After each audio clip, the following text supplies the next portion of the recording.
I'm ready now.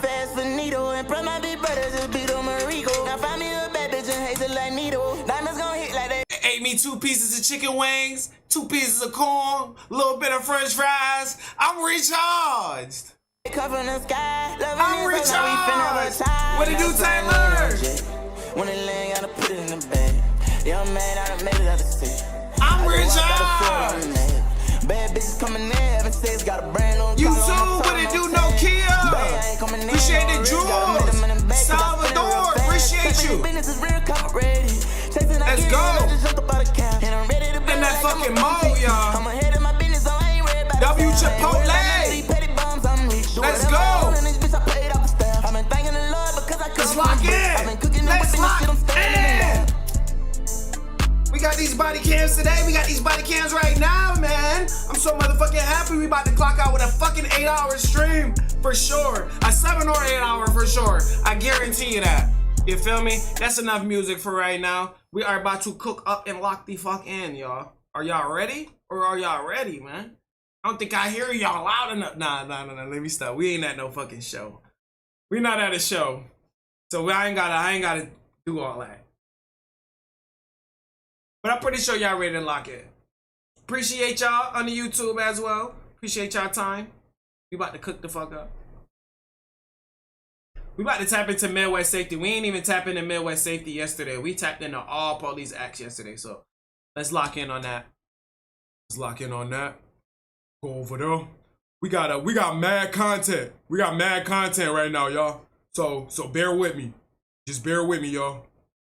You feel me? I'm a fan of you, bro. Salvador, I appreciate your family. Really appreciate you so much. I don't know if y'all know, being a fan of me goes such a long way with me. It means so much to me, bro, because I literally like work every single day for this shit. And this is what I be doing it for, to at least entertain. I ain't trying to be the smartest motherfucker in the world when I do reactions, but at least I want to give y'all my perspective, and you know, we have a little fun at the same time, man. It ain't too bad. Motherfuckers be hating, bro. Certain people be hating. That shit be sad. _3310_ultra_fan gifted sparkles x2 jewels. Thank you so much, no kid. You been dropping them jewels in crazy. I appreciate you, family. You really showing out, man. I see you. I see you, man. Appreciate you. Let's lock in, though. Let's lock the fuck in. Should be all set, right? We should be all set. Boom, boom, boom, boom, boom, boom, boom, boom, boom, boom, boom, boom, boom, boom, boom, boom. Facebook not started. Let's start the Facebook. All right. What it do, YouTube? Welcome to Hip Hop Radio Show. Boy, Papa Benji. We are back with another visual today. Y'all know these visuals get very critical. Without further ado, God is good, and God bless every single one of y'all with the most positivity and prosperity in your aura. Make sure I take the time out to join that membership and subscribe on that YouTube, that Twitch, and join in on that Discord. I really appreciate it, man. Become a member, man. Become subbed up on that Twitch. Become part of the community. Grab some Zoss Pop, whatever y'all need to rock out, and let's get it going. We got a chainsaw wielding man tries to burn the family alive. This is not a movie. Stanley County 911, what's the location of your emergency? Out through my front door. Okay, honey, hang on. They're coming, okay? Is there any way you all can get into a different room and shut the door? What's on fire? Oh, shit. My house is on fire. As deputies scrambled to the rural residence deep in the woods where the family of 3 lived, the details they received from dispatch became more bizarre by the second. He's on a husband's bobcat. Your boss is on a bobcat? That's what she says. He's on a bobcat.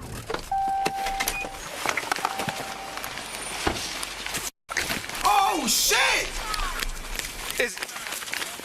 Move back! That's what she says. Oh, He's on a shit! bobcat. Oh, my! Oh, my! Move back! Where's he at? Right down the driveway. Where's he at? Right. Are there any weapons in the house? Yes. Nokia _3310_ultra_fan gifted 2x6 jewels. Where? Thank you for the jewels, no kid. That's a lot of fire. Oh, that's kids. You That's talking a about the lot. officer? Apparently the suspect in the house maybe has weapons. What's a bobcat? We don't know yet. Suspect that caught the house on fire could be in the house. What's his name?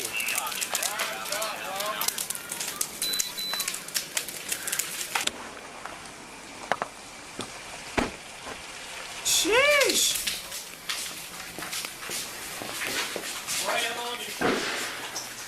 Motherfucker set the house on fire.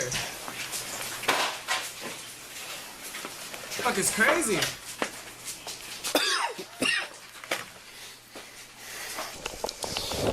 You know where he went? When he was around the front house, he come and he just slashed my tires on my Jeep. Back out. Come on. Watch out. Followed by. Where's he at, Ray Ray? Sheesh. This crazy muck. I know who this is, too.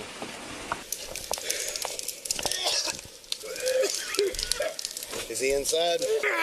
Try to make entry, but smoke. Before I got all 4 fire departments coming. I have no clue. Tires on my Jeep. This is a family issue. This is a toxic ass family issue, bro. I don't think this had nothing to do with a relationship.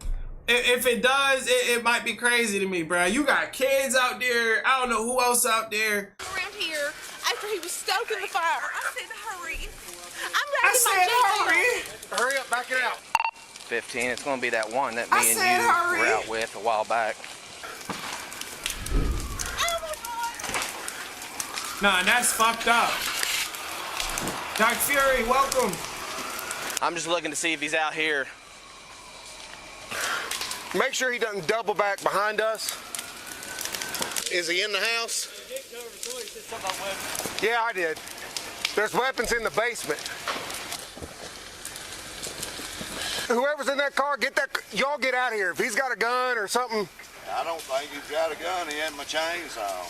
Shit, that's even worse, a We're gonna need to chainsaw. move some of these cars so the fire trucks can get in here. Hey, will that go forward? 17, if you're not. You're stuck. That's crazy. That's crazy. I just went out and shot him in the damn leg. So we don't know 100% where he's at. Me and Mason try to go inside. It's fully, like, you can't get inside. We're just setting up an outer perimeter in case he does try and come out, but... He's still inside the house? If he's still inside there, bro, that man is out of here, bro. I mean, clock the fuck out. There's too much smoke. Where is the fire department? It do look like if it was a fire-ass design on the house, it would look tough for a haunted house, but unfortunately, this is a serious situation. He's inside there's too much smoke. Where is the fire department? Up your ass! 22, I'm going to need you to get your car so the fire trucks can get in here. Who was it? My brother-in-law, her brother, Brian Scott Walker. Brian Scott Walker. How old is he? About 42, ain't he, Donnie? 42. Yeah. If he's 42. in there, it ain't good. He's in there. If he is, Hope not. I don't think he went back. Or you think he's in the house? My boy said he seen him turn the light on. It's her brother, right? Yeah. We all just had a fire out in Morristown next to the jail they're building on 2nd North. We had an apartment there, and I reckon he burned it up. He's on the mess. Are you all right? Yeah, it didn't reach our house yet. It's just, I was in my room and we randomly heard a pop in there. I heard a pop. Try to upload these links real quick. The brother's intentionally sick. Mason, try to unlock your truck. I'm going to have to move He it. may be out here somewhere. Apparently he was chasing them with a chainsaw, or then he lit the house on fire. So Oh my God. What's that game? What's that game called? What's that game called? That it's like Texas Chainsaw Massacre. What's that game called, bruh? That motherfuckers be playing, bruh. It's not Friday night. Is it Friday night? It's not Friday night. It's not Friday night. It's some shit. The multiplayer hunting game, y'all, with all the characters on there. That's what the motherfucking shit they playing. I forgot the name of the game. If I remember it, I'ma say it. Honey, it's like all the ways. Quit worrying about it. It's fun. Oh, my son is gone. Well, you have to buy new. You need me to move my car? This one, yeah. Dead by Daylight. This motherfucker's trying to play Dead by Daylight. Dead by Daylight. So when they come down, they can come down right here. He may be in our dead. Smash Bros. Crazy. Well, that's how I was told. He ran inside and no one seen him since. Best advice I'd give, nobody knows. We can get somebody to ride this subdivision. I'll ride it. See, Strap driving in, on Esther. foot. He was on foot. Yeah. That's all he has. We just dealt with this bag like 2 weeks ago. Last time we got him walking out. That's why I'm keeping my eyes open. I mean, there ain't no telling what this guy's got on his mind. Last time was the house on fire? I'm assuming he got one of these. I played it places. before. That's That why. should be too like, kind of need friends. That game. Who the fuck's shooting? 149, 115. Oh, okay. The ammo going off because it's hot. The whole neighborhood don't see him. Unless he's in that house, he's ducked down somewhere. Shame what path is done to our country, well, to the world. Hey, Chief. Yeah. Just let you know, the last known place for suspect is in the house. In the house. Police, us, dig, and everybody got out. Where does he usually stay at? Well, he's homeless because he burned his apartment down over there next to where they're building the jail there on 2nd North. I won't play it though. I can gather some people. That's good. Is there a chance he got out the back door? There's a chance, but I mean the family's scattered. But the last day he saw, that he was going inside. He ain't in there.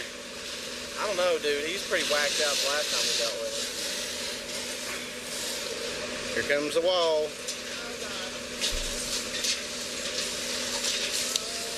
Where the fuck is the guy?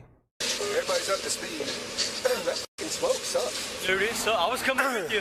You need me to give you mouth to mouth? No, I'm gonna put this dip in and call it a day. I don't like smoke. As firefighters try to extinguish the inferno, officers search the area for any sign of where Brian could have gone, Right, while where learning is he? even more about his criminal history. You remember Brian Walker we put in jail years ago, him and another Brian, for breaking in houses? That's him. Had one of mine burned Look at out all back vanished. when I was a young boy. My stepdad got caught in it. So at least everybody got out. Yes, we were very fortunate and blessed that we was all able to get out and even got dig. I think he's on good. The ex-wife has called me and said he showed up for her business last Friday on meth, talking out of his head. And he Nigga on meth. What's he Sheesh. look like? Like a pure meth head. He's got in his head that I've done something against Nigga, him. I thought it was He you. just shows up. Yesterday was his last day in the motel, so he's homeless again. I guess he's gonna make us homeless. I rode uphill trail if you want to shoot up Spout Springs in case you got in the woods or something. I'm walking behind these houses right across the uppers, just in case. Sheesh. That fucking house is gone, boy. Oh my goodness. Oh my goodness, y'all. Ain't that some crazy shit to see, right? Oh my lord. Get his ass, right? Imagine if it was people actually in there, bro. Thank God the kids got out.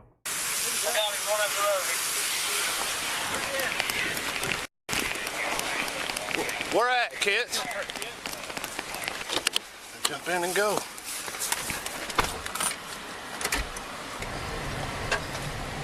He's going in the woods. Oh, they found him.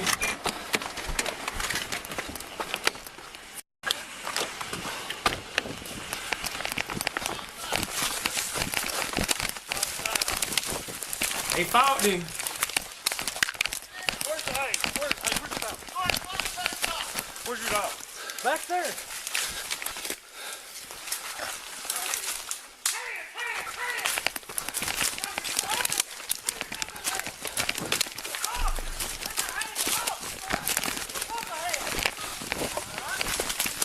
Them drugs are how that nigga doing.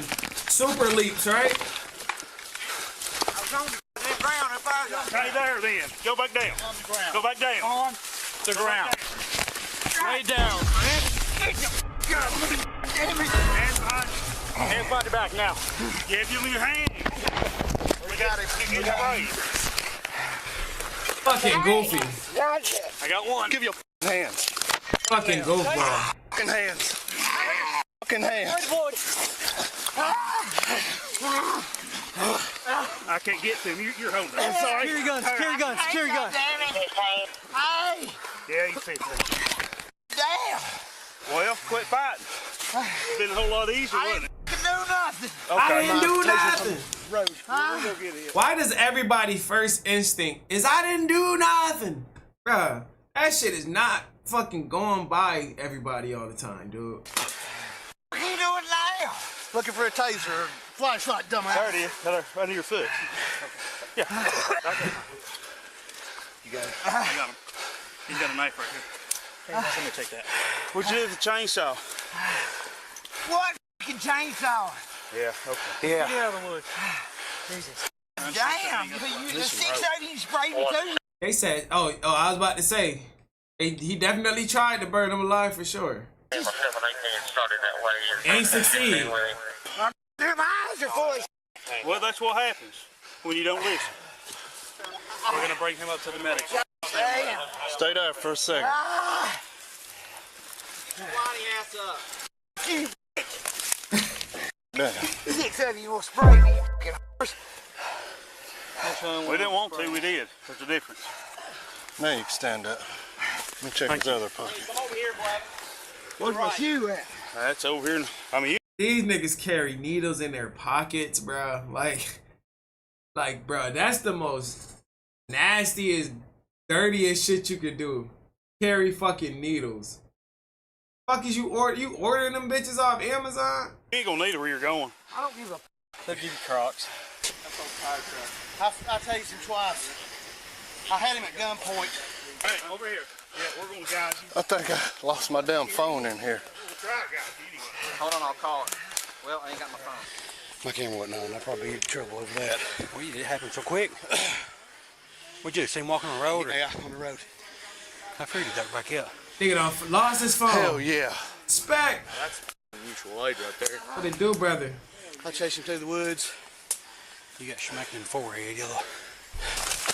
Don't get mad, but I stole the fire truck.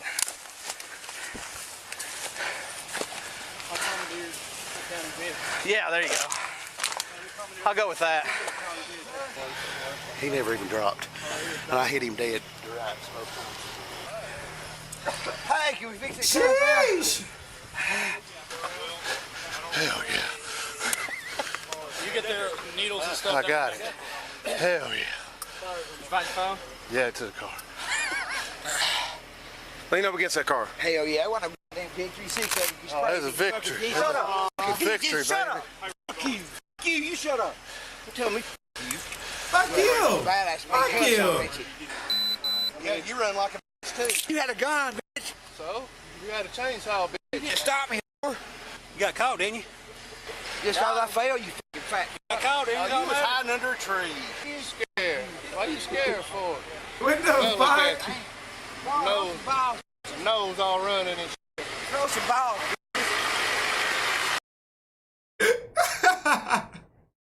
Yo, these niggas got me crying, bro. What the fuck, man? Bro, calling each other bitches. Yo, that was the funniest commentary I seen. Throw some balls. Try to set a family's house on fire.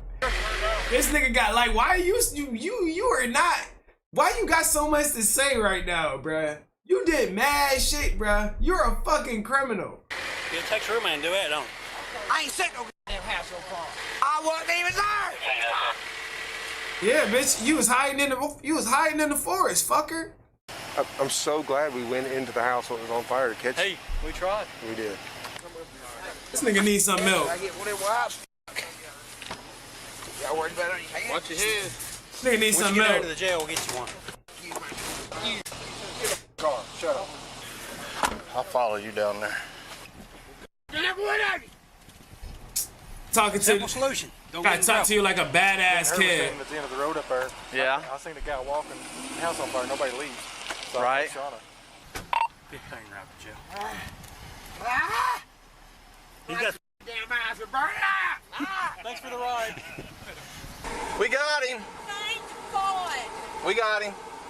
Tased him and pepper sprayed him. You could have shot him. I don't care. He said he wasn't there. Please don't let him out. Nah, we'll charge him with attempted murder. Yeah, he said this ends tonight. I woke up to a chainsaw through my front door. What's your name?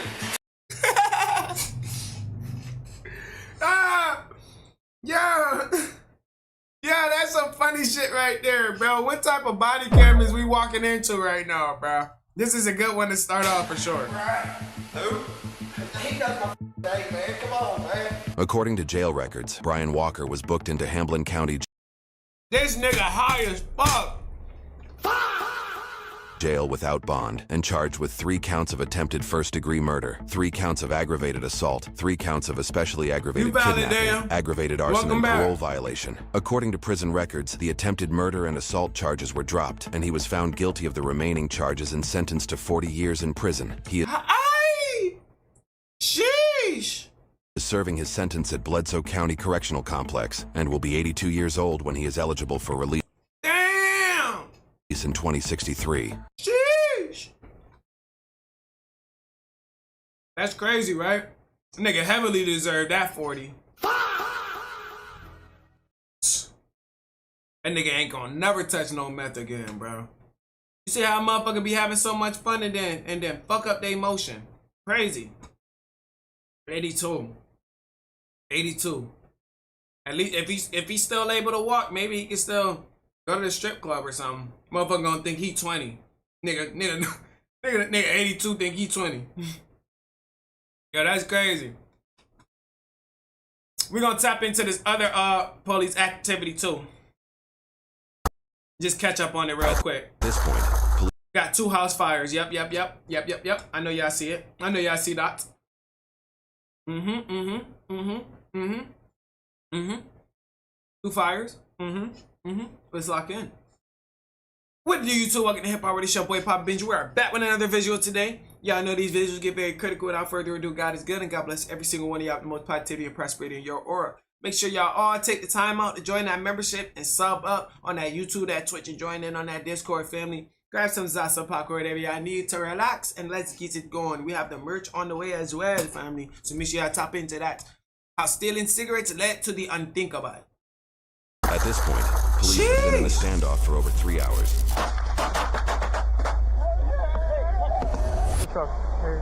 Hey. In Volusia County, Florida, officers were called to a Wawa gas station after a patron stole 3 packs of cigarettes. The suspect. Every time I hear the name of that store, that shit had me crying. Wawa's. I'm at Wawa. Where you at? I'm at Wawa. County, Florida, officers were called to a Wawa gas station after a patron stole 3 packs of cigarettes. The suspect, 56-year-old Dempsey Hadley, was recognized by employees as a regular customer, but noted that's like a good $20, right? Good $30, $20, $30. He appeared to be heavily inebriated by drugs. Officers had no idea that before the night was over, one officer would be rushed to the hospital, all over 3 packs of cigarettes. We just tried to take out his back because he's stopping at the red light, but he's taking off at the green light. 64 has stick from the other side of the I-4 ramp. 40 got stick in on high-speed chase. Flat tires. He's starting to veer into the oncoming traffic lane. Doing a big 29 miles per hour now. And we went through the red light. Yeah, he should be coming up to his house. Just to be safe, we know where he lives. Make sure you get to the house, set up. Oh yeah, they got the drop. He might have been under the influence of something tonight. He's not particularly alcohol, but he's acting really weird on the camera. Tell me stop at the residence. Hey, roll down your window! I can't yell, I got no voice. Stop it! Turn the car off! Put your hands out the window! He's refusing to comply. He's messing around with something in his driver's seat. What are you saying? I have a pardon from Joe Biden. He's got his cigarette in his right hand, left hand is empty. Joe Biden is not the president, nigga. He's shaking his head now. Do we have a shield? I got a window punch. Roll your window down and step out of the vehicle. Was Joe Biden the president in 2023? Was Joe Biden the president in 2023? We got all day. Like, I don't know why. Part, okay. Well, open the door and we'll talk. Show me your pardon paperwork. We got all day. Like, I don't know why they're rushing. All right, we're about to bust the windows open. Okay. Go ahead, I got him. You ready? You're ready. Hey, just watch your crossfire. Bust it all the way. All the way. Go. Hit it again.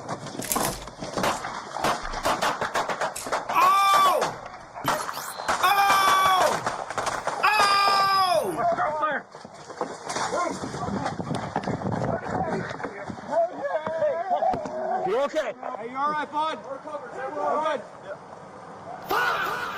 Keep your... Oh! I can't see dude. That flash is broken. Who shot? Thomas. Suspect in the vehicle. We got a deputy injured. Get back, Stu. Get back. I'm here. Bring it back.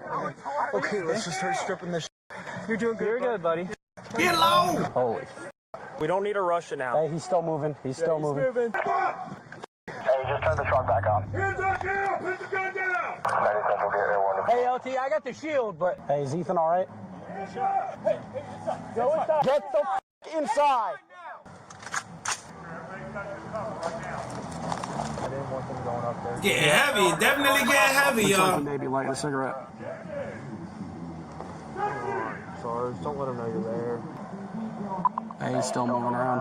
I think we have the son on the phone. We're telling him to stay inside. He's 21 and he has their canine in the house too, but it's supposed to be a friendly golden retriever.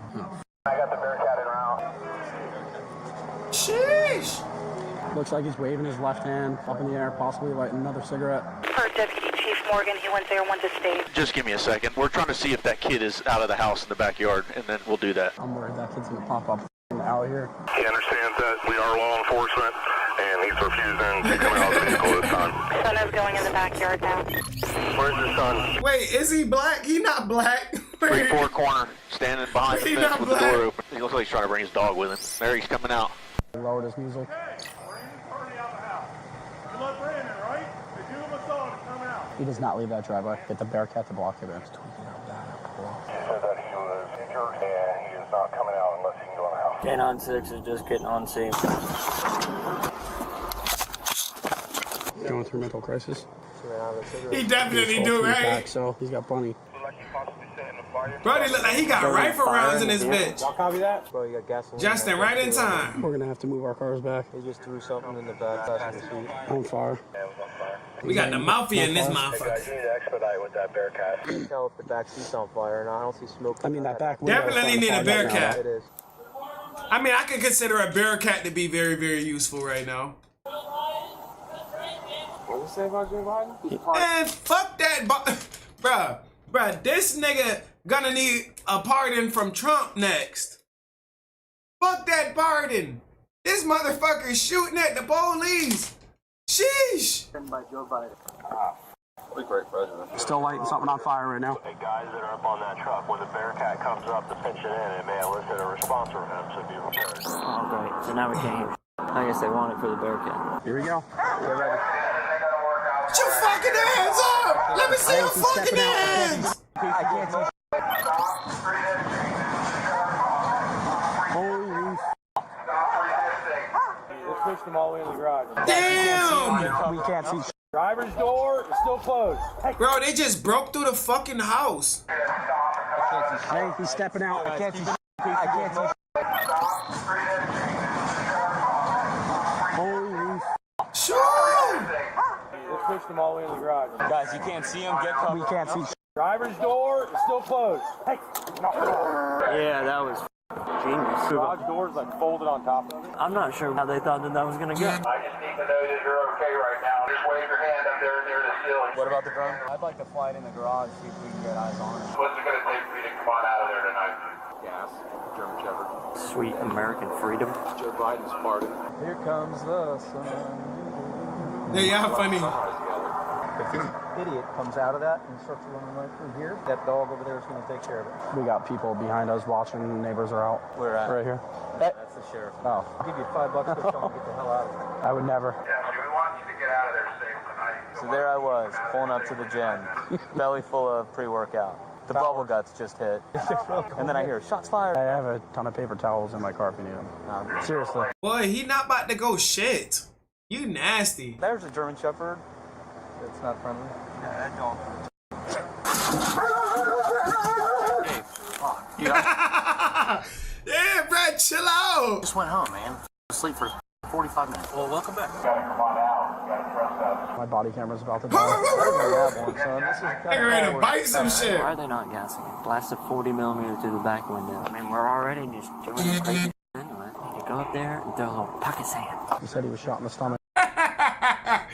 We shot back? Yeah. Oh, good. I mean, gosh, I hope he's okay. Oh. Good job, Bobby. We don't want to see you get hurt. Oh, door's open. He's nosing that garage. He can't go nowhere. Get that 40 impact round ready. Just got shot at. So. He was cracking the door open for. Assessing the situation. Here I am. Tried to light my truck on fire. Got pushed into my house. I'm injured. Just shot at a cop. I want you to impact around that back glass window. You can avoid where his head is. That'd be great. Scott's going to utilize an impact around here, so stand by. As I told you, we're not going away, man. They busted it out. If it's going to work on him, it'll work. Looks like you're strumming a guitar, man. You into music? All right, Ben. 2 effective impact rounds. The back glass is open. Get your hands up, Dempsey. He's trying to run. He's trying to go in the house. Dempsey, don't do it, man. You need to surrender, buddy. Yeah. Chicken tenders. Hit him with impact. Hey, fuck wrong with your dog, bruh? What the hell? Start launching pepper balls at the back wall of that garage. Let them feel it. Guys that are on the back of the Bearcat, start masking up. Brett, how's your dog with gas? He's great. I have no idea, to be honest with you. It doesn't affect him. He should be fine. Oh, me too. I might have to take a tactical pause here, Brett. Go ahead, buddy. I'm dead serious. Good. Dude, I'm sorry. Lieutenant Corchstein still in the back of the house. Yeah, Dempsey, your son's worried sick about you right now, man. He's gonna work on getting you apart. He's through some jumper cable. He's just cleaning out the garage, man. Dempsey, throwing stuff at us isn't gonna resolve this, man. He's going to the attic. Bruh, he let off like 10 rounds at these niggas, bruh. Them niggas been there. Them niggas been there since 10 p.m. last night. I would have pissed next to the tree. It looks like he's going. Fuck. He's going. He's in the attic. He's falling through the roof. That's some bullshit. Dempsey, I'm sure that hurt, man. That's some bullshit. Don't go back up there. Hey guys, he went in the attic, so. Can you see that vent up there? You can see that. He can see you. Get out of that spot you're in. Dempsey, your son tells me you got hooked on pills, but were able to stop that cold turkey. He tells me you got a strong willpower, man. I'd like to send a gas round into the 1-4 corner in that attic port. All right, Dave, do your thing. Those are going in the attic.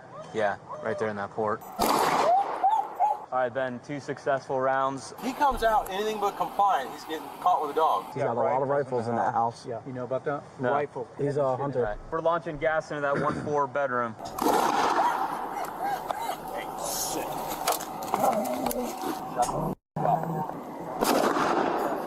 Brett, they're bringing that Bearcat up.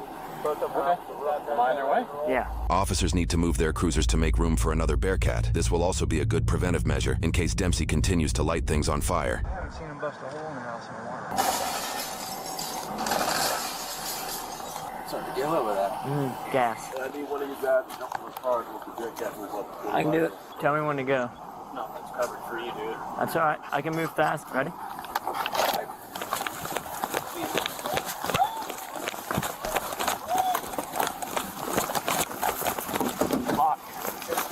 Back to me? Yep. Let me get this one.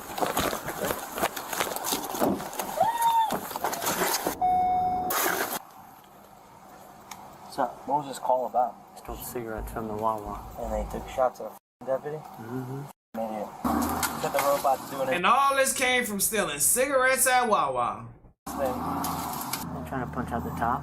Yeah, so you can see in there. Your kids are worried about you right now. He was lighting himself on fire in the car. No, he's probably trying to burn the house down. We've got flames in the garage for the attic. Dempsey, the house is on fire. You need to come out. We need to evac these houses. Nigga about to die over 3 packs of cigarettes. Bruh, Niggas about to die over 3 packs of cigarettes from Wawa's, bruh.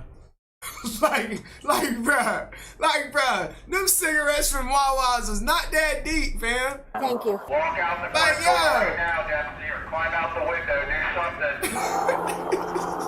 Nigga went to Wawa. I got peace. Okay. Yep. Piece this one?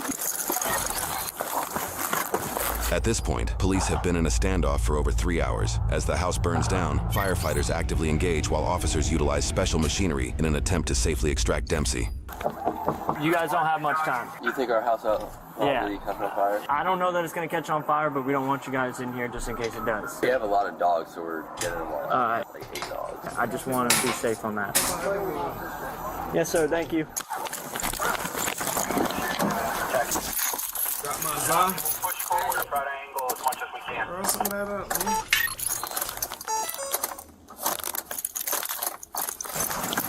The battery's dead. Anybody ready to have a set of straps? You need to come on out. Just keep following the path. Jump on out. Central, if you're reading, have the power company start towards. This nigga is fucking insane, bruh. This nigga's fucking insane, bruh. What was the fucking point of setting the house on fire, bruh? What was the point of setting the house on fire, bruh? Yes, sir. Thank you. What the fuck? Yo! Copy. Push forward and try to angle as much as we can.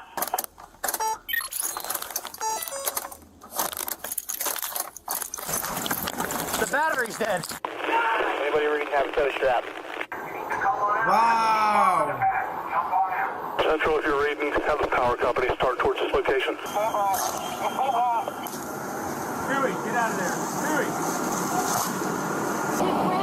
Bro, and that shit is sparking from the electrical line. Y'all see that shit? Central, if you're reading, have the power company start towards this location. Yeah, the block's power definitely going out. Huey, get out of there. Huey.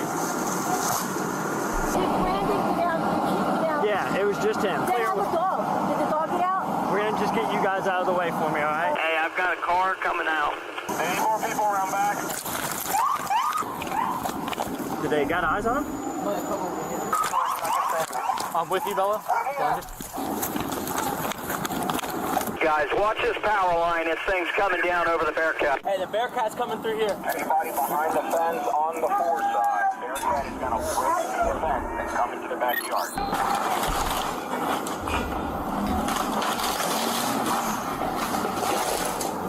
Just to be clear, you can go on the second level balcony outside. Second level balcony outside.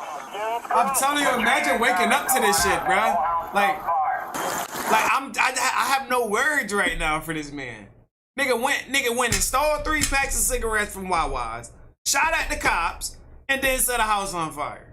Nigga, what was you doing? I don't even know if he got a warrant or not. Sorry. I don't even know if he's a felon. This nigga's I know he all mad. No, he high though. That nigga's high as I don't know if you fuck. want to use the Bearcat. Somebody need to take that dog back to the station. That nigga is not barking the same. Like he done been violated or some shit. We're gonna die up there. See him? No. He's right there. Here. Sitting right at the door. You're putting a lot of people at risk. Come to the front porch, jumping down, help you out. Beating his hands or playing with his fingers. This nigga he's is like crazy. talking to himself. I think he's got a flashlight in his hand, shot it up into the air. It's sending more stuff. Yeah, he ain't gonna last long up there. That house is Still, nice. There's a lot of smoke coming in. But they need to work on this because if this tree goes up, we're in deep. Maybe like pouring some kind of liquid stuff on him. Liquid on the porch, all over that wood Soda porch, can. lighter fluid or something. Soda Sheesh. can. Throwing trash over his shoulder. This nigga still alive? Bro, where is this? Bro, where is he trying? What is he trying to accomplish, bro? You on the 2nd floor. Can't even get out the house. Like, damn. I hope they get you out, bro. Cause you going to jail, nigga. In his own world right now, I fear that we hit him with impact This rounds. nigga's stupid. Farther into the house. What about a flashbang? I mean, it's on fire.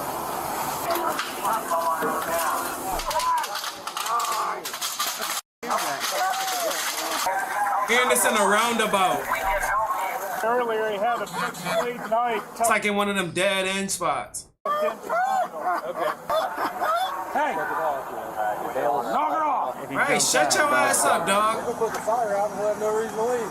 Air 1 on LE4, just be advised to the drone unit, there's another helicopter, so we have to drop down to about 400. We copied where our drone's below 100 feet. Copy, thank you. We think it's a news helicopter, so we're just trying to stay below it. I don't know how he's breathing in that. I don't either. Oh. Whew. That scared me. I thought I heard the buckle come on. You did. What do you think? He might be dead. 10-7? That nigga is alive.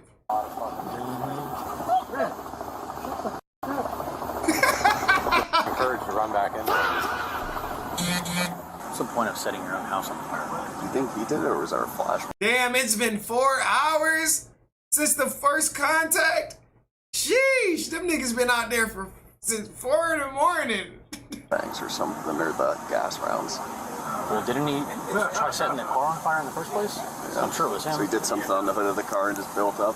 No, I don't think so. This nigga's crazy. Flames are coming from the roof. I didn't even hear him coughing once. Right. He's been in there way too long. Wait a minute or a hot minute. Wake up in there. Wake up? Come to the back door. Passed out probably from the inhalation. No fooling you. Freddy gonna need it. Bro he gonna need to be saved like a cat in a minute, because you gonna be stuck on this little balcony in a minute until the fire catches up. So you gonna have to make a decision. If you wanna risk it, if you wanna clock out right now or get saved. Which one? He's not awake. There's no way that guy's still awake. There's no way. Yeah, he's done.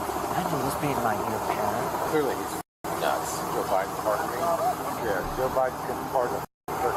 Pants, we look up on the roof, we just standing up there like Jesus. Joe Biden pardon a fucking turkey is crazy, bro. I don't know why he ain't pull out the pardon paper. Even have a scuba tank in there. Oh, what did he set it for? Holy shit. This guy's amazing. How the f anybody see him? Come to us! Come on down! Is Joe Biden like 200 years old? I didn't even know they had some shit like this. They're just bringing anything from the department, my nigga, I swear. What the fuck is this? What is this? I've never seen no shit like this before, y'all. Like, what the fuck? What? Yo! Yeah, W officers. Come to us! Right here, stop. Stop.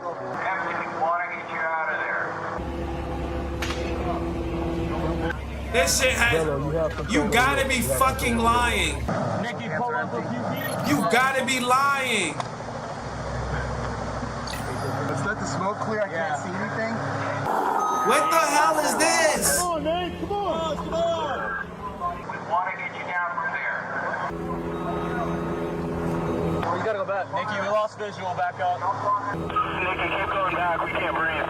We want to help you down. Can you show me your hands? He said, let's do it. Come on. Do it? Yeah. Hey, guys, just be advised. That's the thing. That's the thing. Once the fire get that high and the fire get that heavy and the smoke get that heavy and shit like that, like, it's no longer y'all job to go in there, bruh. Leave that shit to the firefighters, my nigga. Like, y'all tripping, bruh. They almost had him, though. They almost had him until all that smoke hit him. I ain't gonna lie. He said, let's do it, so he may fight. That's crazy. Listen to me. I need you to put your hands up above your head. Do you want our help? Do you want us to come get you? Dempsey! He don't want no help. Around the Bearcat, stand clear of the Bearcat. You about to break it down? They about to knock the nigga off the ballot? Lower the deck.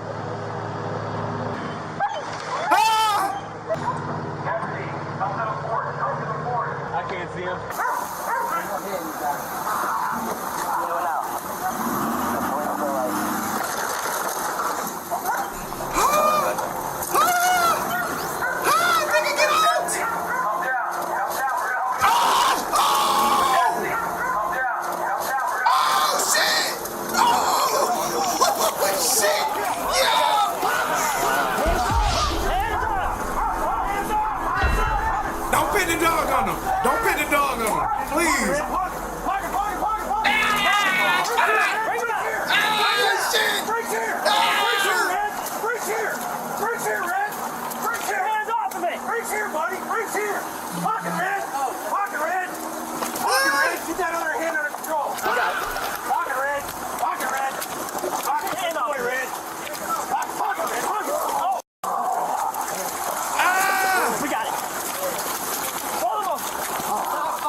I got zip ties on my back. It's on my back. Relax.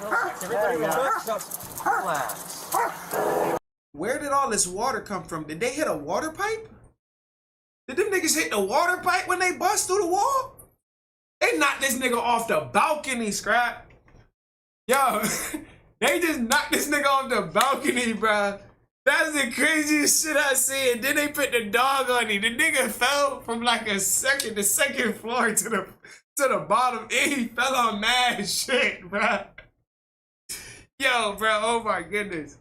Yo, this one might be the best one we seen today. I ain't gonna lie. What the hell? Yep, ready? He's good. I ain't gonna lie, Brody, hella wet.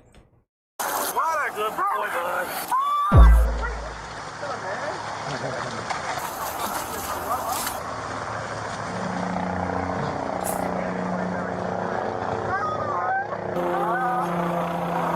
That's a different one, huh? I've never seen anything like this. Open your mouth. Are you having trouble breathing? What's that? You thought it was a black man? Nah, this nigga just covered in mad mud. He still saying he pardoned by Joe Biden. Man, shut your ass up, nigga. You going to jail. Are you having trouble breathing? What's that? Thank you. Pardon by Joe Biden. Right now. I don't think he's going to pardon you after this. He shot one of my deputies. He shot me. Okay. Let these guys work on you. A lot of crazy. 36 years, this was absolutely the craziest. Thank God they have their shield with them, and as they approach, he fires at them. This round right here was up in front of my sergeant's face. My sergeant would have took a shot to the head. Oh, that would have been crazy. Oh, that's some strong ass glass. Damn. Right here was up in front of my sergeant's face. My sergeant would have took a shot to the head. One of our new deputies, Ethan Thomas, he takes a graze wound to his face. We could be burying one of my men today, and through the grace of God, we're not. After his arrest, Dempsey Philip Hadley was medically cleared and charged with W officers. W officers. And God is good. You know what I'm saying? God was able to protect them. God was able to protect them through this chaotic incident. Bro, if they didn't have that fucking shield, he would have got face tapped. Dead ass. That's crazy. 3 counts of attempted first-degree murder of a law 3 enforcement counts attempted murder for Leo officer using a firearm, 1 count of fleeing or attempting to elude active lights and sirens, and 1 count of petty theft, second offense. When he they was about to throw the petty theft away. This nigga got way other. This nigga done turned the petty theft into a felony. Over 3 packs of cigarettes from Wawa's. This nigga did all this for 3 packs of cigarettes from Wawa's. Oh my God. That was like, what, that's like $20? $25? $30? first presented in court, his family made an appearance. Anybody in the gallery? Did you folks want to say anything? Arson? I mean, I don't think arson. I mean, arson should get replaced with petty theft. That would be better. Yeah, we all. Involuntary arson? Dempsey pled not guilty to all charges. However, after This nigga pled not guilty. over 2 years in jail, he made a plea deal and was convicted on 3 counts of attempted first-degree murder. He was sentenced a concurrent total of 11 years in Florida's Department of Corrections, followed by 10 years of supervised release. What? He was also given 760 days of jail credit. What? That's bullshit. With good time, Dempsey could be released after roughly 7 years and 3 months in No, that's some bullshit. prison, or until April of 2033, when he will be 66 years old. He won't be free from supervised probation until he is 76 years old. This nigga got 11 years for doing all of that. It's 7 years if he good. And 10 years probation.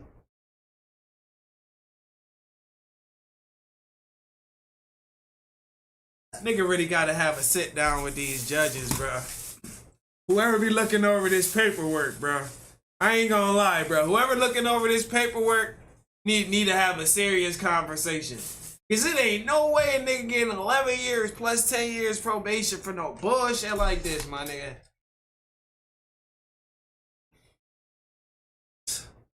Shit. It is what it is, I guess. Sheesh. Definitely time for a little bong rip. For sure, for sure.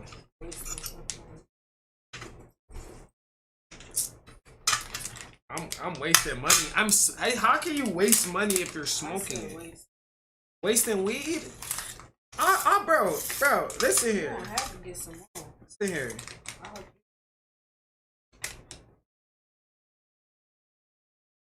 About to say, yo, make sure them doors closed, man.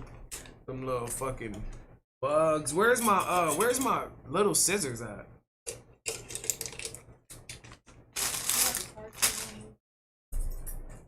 Where are my little scissors at? I'm not even moving. They are mine though. The red ones? What red ones? I'm not talking about those. Listen here, little nigga. Listen here, motherfucker. Listen here, little nigga. Listen. Them tiny ass. That's your crack pipe cleaners? Oh my god, this is not a crack pipe cleaner. Leave me alone. After I clean the crib, then bong rip, Benji. That's your crack pipe cleanser? Say less. Let me know when you ready. Shut your ass up. Stupid ass. Shut up. Just saying. You gotta do all that, bruh. Bro, I'm cleaning the dirty residue out the bowl. Out the crack pipe. You fucking rookie bong smoker. Don't even smoke bong rips. I mean, don't even do bong rips. Move. Move. Get out my head. Don't hit the pipe. Fuck you. I hit you with the pipe. I mean, as you should. Lay it down. Alright, get out of here, bro. But I'm trying to get some drugs. Get out of here, bro. You gonna need. Alright, son. You's a freaky demon. Yes. Get up out of here, man. Yes, I am. I'm about to be home and roll a fatty. Not the pipe. I'm dead. Yeah, that's crazy. That's crazy. She know if she hit this bong, she'd be out for like 2 days straight. And I mean I need to, cause I get on my motherfucking nerves. She'll be out for like 2 days straight, y'all. Ain't even gonna lie. Goodbye. Yeah, she gotta come down here and troll when she can. Watch, I'm gonna get her back on Warzone, y'all. Watch, I'm gonna get her back on Warzone, y'all. That shit funny as hell. When I first started streaming, we was doing Warzone, so I'm gonna let her tap back into the Warzone. That shit gonna be funny as hell. Give her a ball rip. She don't even want to fuck around with it, man. She bullshit. That's a crack pipe. Man, shut your ass up. That bullshit.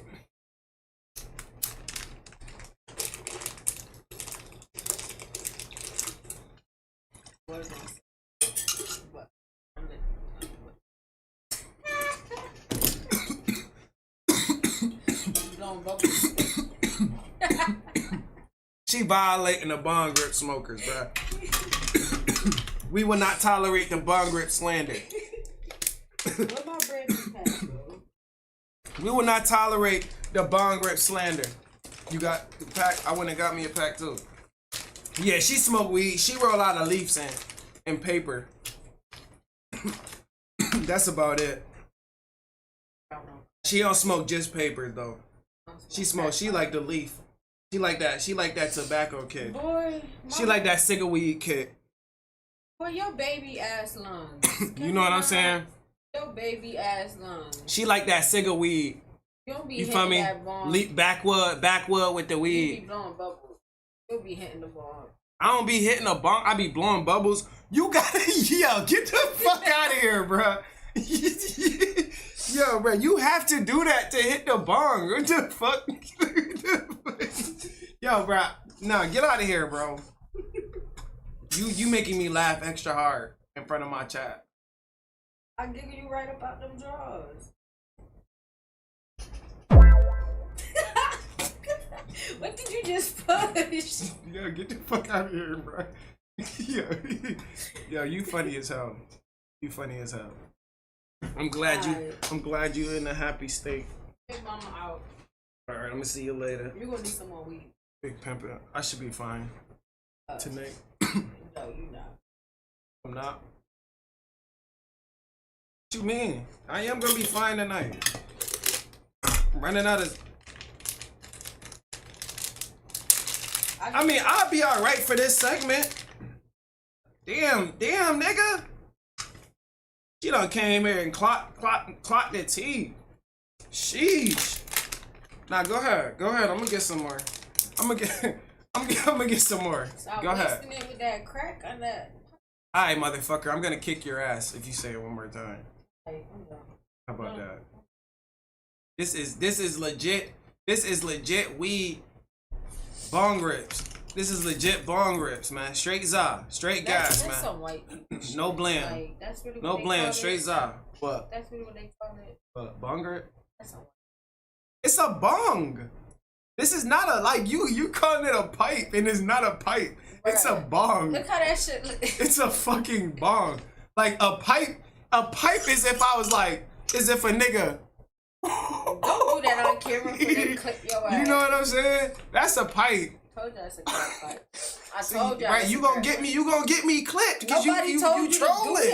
You over here trolling, shit, on the live stream. Shit. You gonna get me clipped on the live stream trolling shit. Ain't nobody told you to do that. Walter, exactly. Damn, how much did you buy? Why what? Nothing. I bought corn, fries, and chicken. Water filters out ash and tar. It's the best option for smoking weed. Bong get you the highest. On soul them. That's that crack. Alright, bro, go upstairs. You're dismissed. You're dismissed for today. We'll see you again later. we clocking her. We clocking her out. We putting her. You got a timeout. You got a 10-minute timeout. Bruh, don't make me go on my phone and time everybody out now. You gonna make me ground them because of you. Nah, don't do that. Chill, go, man. I'm about to react. You doing too much. Oh, water that. I don't got time to be unbanning your bands. Hell yeah, she a mod. Hell yeah. One of the first mods. I am the first mod. What are you talking about? Hell yeah. Factuals. Big wifey on deck. Big wifey on deck, man. They just got here. I started it. All right. I'm gonna see you later. Enjoy your little nap. All right, we got a Tommy G, y'all. Is this Tommy G? This is Tommy G. Inside America's most dangerous job. Let's lock the fuck in. I'm about to roll up some za right now too, man. Always good to get a good laugh, good politic, good troll moment. She funny as hell. Now I gotta get her back on Warzone, bro. That shit was so funny, bro. It used to be me, her, and Lil Goku on Warzone. And I think we'll have a fourth on there. I'm gonna probably start my TikTok on the gaming. I'm probably start my TikTok lives up tomorrow and shit after I get everything set up. What do you two? Welcome to Hip Hop Radio Show, boy Papa Benji. We're back with another reaction today, man. We got a Tommy G reaction, man. We got America's most dangerous job. Without further ado, God bless you all, the most positivity and prosperity in your aura. Grab some Zasa popcorn, whatever y'all need to rock out, and let's get it going. Merch on the way as well, so make sure y'all tap in, family. What are the true environmental risks of doing something like this? You're putting piping into the earth. Mother Nature is unforgiving. She's a bitch that can reward you, I'm gonna save this clip. Hold on. And you're telling me this is going more than a mile into the earth? That's going 9,500 feet into the earth. Most people don't make it more than a couple days. After 2-3 days, you'll know if you want to do this or not. You're going to go up there and you're going to assist with Derek Cans. Hey, hold on to that, bro. All the way up. This must be mining. This must be mining, correct? Is this mining? Holy fucking shit. Yep. We have just less than $3 million in this field. Yo, I swear, if anybody watched this movie, it was the dude from what's his name? It was the dude from fuck, I forgot his name. Shit. They were underwater. They were underwater in a submarine, and they had a station in the bottom of the ocean, and they was mining like grounds in the pipes, and the shit was started busting out, leaking and shit, and mad people died from it. I forgot what the movie was. And it's making it was on Netflix.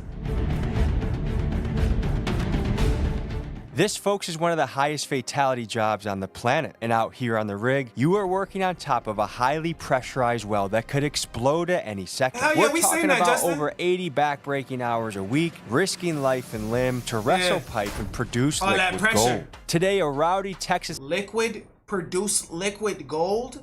entrepreneur named Brent Franklin takes us to experience one of the most dirty and dangerous jobs there is, the oil fields. Let's get to it, but first a quick word from the sponsor of today's episode.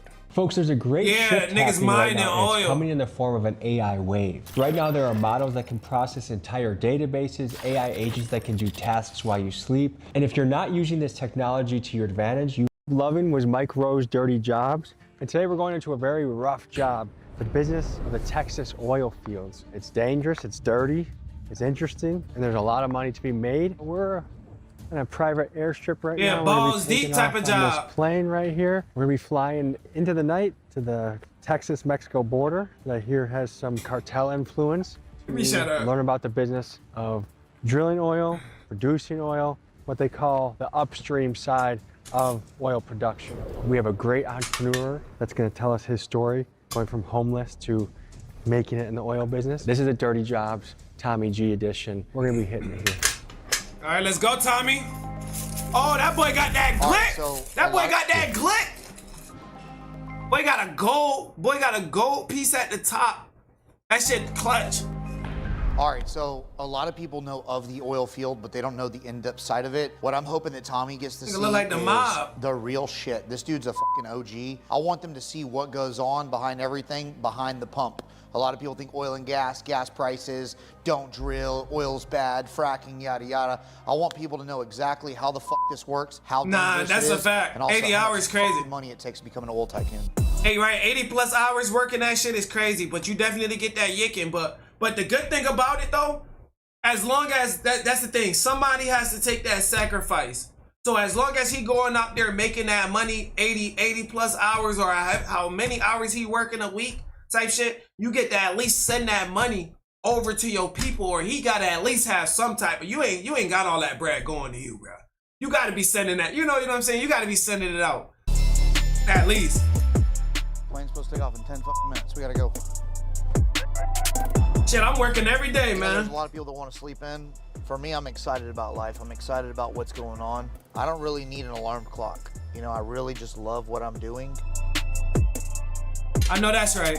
So my name is Brent Franklin, and today I'm here with the world famous Tommy G. We're getting ready to go out to Zapata, Texas. Now, this is heart. I wish I had a hat country. like you. We actually were going to bring you a hat. We got you a hard hat, though. We're going into cartel country. We're going to cartel country. It actually used to be the gas capital of the United States, and now you're going to go out there. It's kind of a ghost town. It's been really, really heavily taken over by cartel, and we're one of the only drilling contractors down there. Cool, let's roll. The factuals, damn. Factuals. Nah, Tommy G went crazy. I fucked with the last video he did with Rick Ross. With going around the city with Rick Ross and them. I fucked with that, bro. There's some different shit right here, bro. It's gonna be about an hour and 20 minutes getting down there. We've got another storm coming through. But is it really America's most dangerous job though? Or is it one of America's most dangerous jobs? Just coming up above the border right now. No, it's something crazier than this. It's either going to be hitting about that time or just past through. Let's rock and roll. You only worry if there's like hail or lightning, and by the time there's a problem, it's already too late. So, one of them knew it. Ya voy, una hora. Clickbait. All right, perfect. One thing that's super important about the oil field in Texas, a lot of people see oil money and they see the PJs and the private planes. It is so crucial to have an airplane if you're in the oil and gas business in Texas. A plane like this, about $2 million. It's a plane is absolutely necessary, so that's why we got 3 of them. We'll see you guys on the 2 ground. million? That's 6 million. Sheesh. Shit, nigga, I'm paying how much I'm paying for gas? How much I'm paying for gas? $4.50 per gallon? Yeah, you niggas making money right now. I don't know what the fuck going on. The war got y'all niggas making money for sure. I definitely during the war, y'all bank just as much as people who sell guns. All right, it's 10 o'clock. Nigga eating cookies and shit. What's next in this arrangement? He got money. Well, we got to hop in some work trucks, and we're going to run out to the oil field. So we got about an hour run, and we're going to Zapata, Texas. So it's about an hour up the road. Check this out. Okay. Gotta get some extra rounds from the pilot. So we're just gonna put some bullets in, swap over some hollow points just in case, because we're in Laredo. Do people get kidnapped in all the time? Yeah. Yep. Just in case. So we check this out. Got about an hour. Well, we got a. All right, it's 10 o'clock. What's next in this arrangement? Well, we got to hop in some work trucks, and we're going to run out to the oil field. So we got about an hour run, and we're going to Zapata, Texas. So it's about an hour up the road. Check this out. Okay.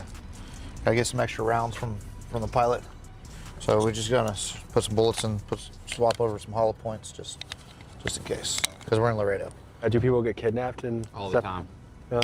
Ooh, that nigga loading that artillery out, boy. Yep. Big human. Boy, by getting the field. All right, let's change out these steel toes that you have here, just so you're ready to go. We brought y'all some boots. Thank you. This is to release your inner redneck. I'm too cheap to get cowboy boots for myself. I was looking at them when I was on a trip the other day with my wife. This is like Christmas for me. We're gonna have Richard talk to you a little bit about, what we're gonna encounter. Yicks, Tell boy. these guys a little bit about what we're about to go down on these roads. We're probably a rock away from Mexico. So I know a lot of people go on like YouTube and they say, hey, let's do this, but like, this is like the real tube. There's a reason ain't nobody drilling down here. And we're gonna be getting there around midnight. Yeah. Hop in. All right, Tommy, welcome to South Texas. I can already just feel it in the air. This is a cowboy, roughneck, gunslinging, oil digging type of area. That's exactly right. That's exactly what we're about to do. Sheesh, let's lock the fuck in. We're pulling into the oil rig. It's loud. It smells.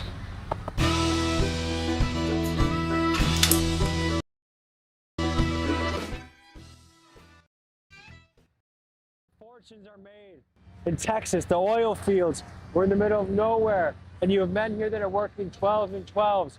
All right, so around the clock, this thing's goal is to flow oil and gas. If you do this properly, you can make a lot of money. If you do this the wrong way, you go bust. But let's go check out and see what's happening over here. Go get them FRs, get them geared up real quick. Yeah. It's good to go.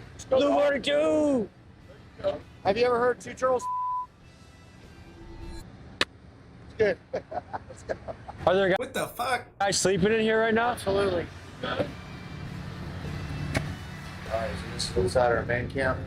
So this is where everybody lives. We got a couple refrigerators in here, running water. Tro, what AC. it do? Everything's good. Half the crew sleeps on one side, half the crew sleeps on the other. We got So morning they don't tower. wake each other up. Yeah, you got daylight, morning tower. So the lights are off. T-Rock, so my we're probably bad. sleeping in here. We put you inside. Get your rack. So here's your rack up top.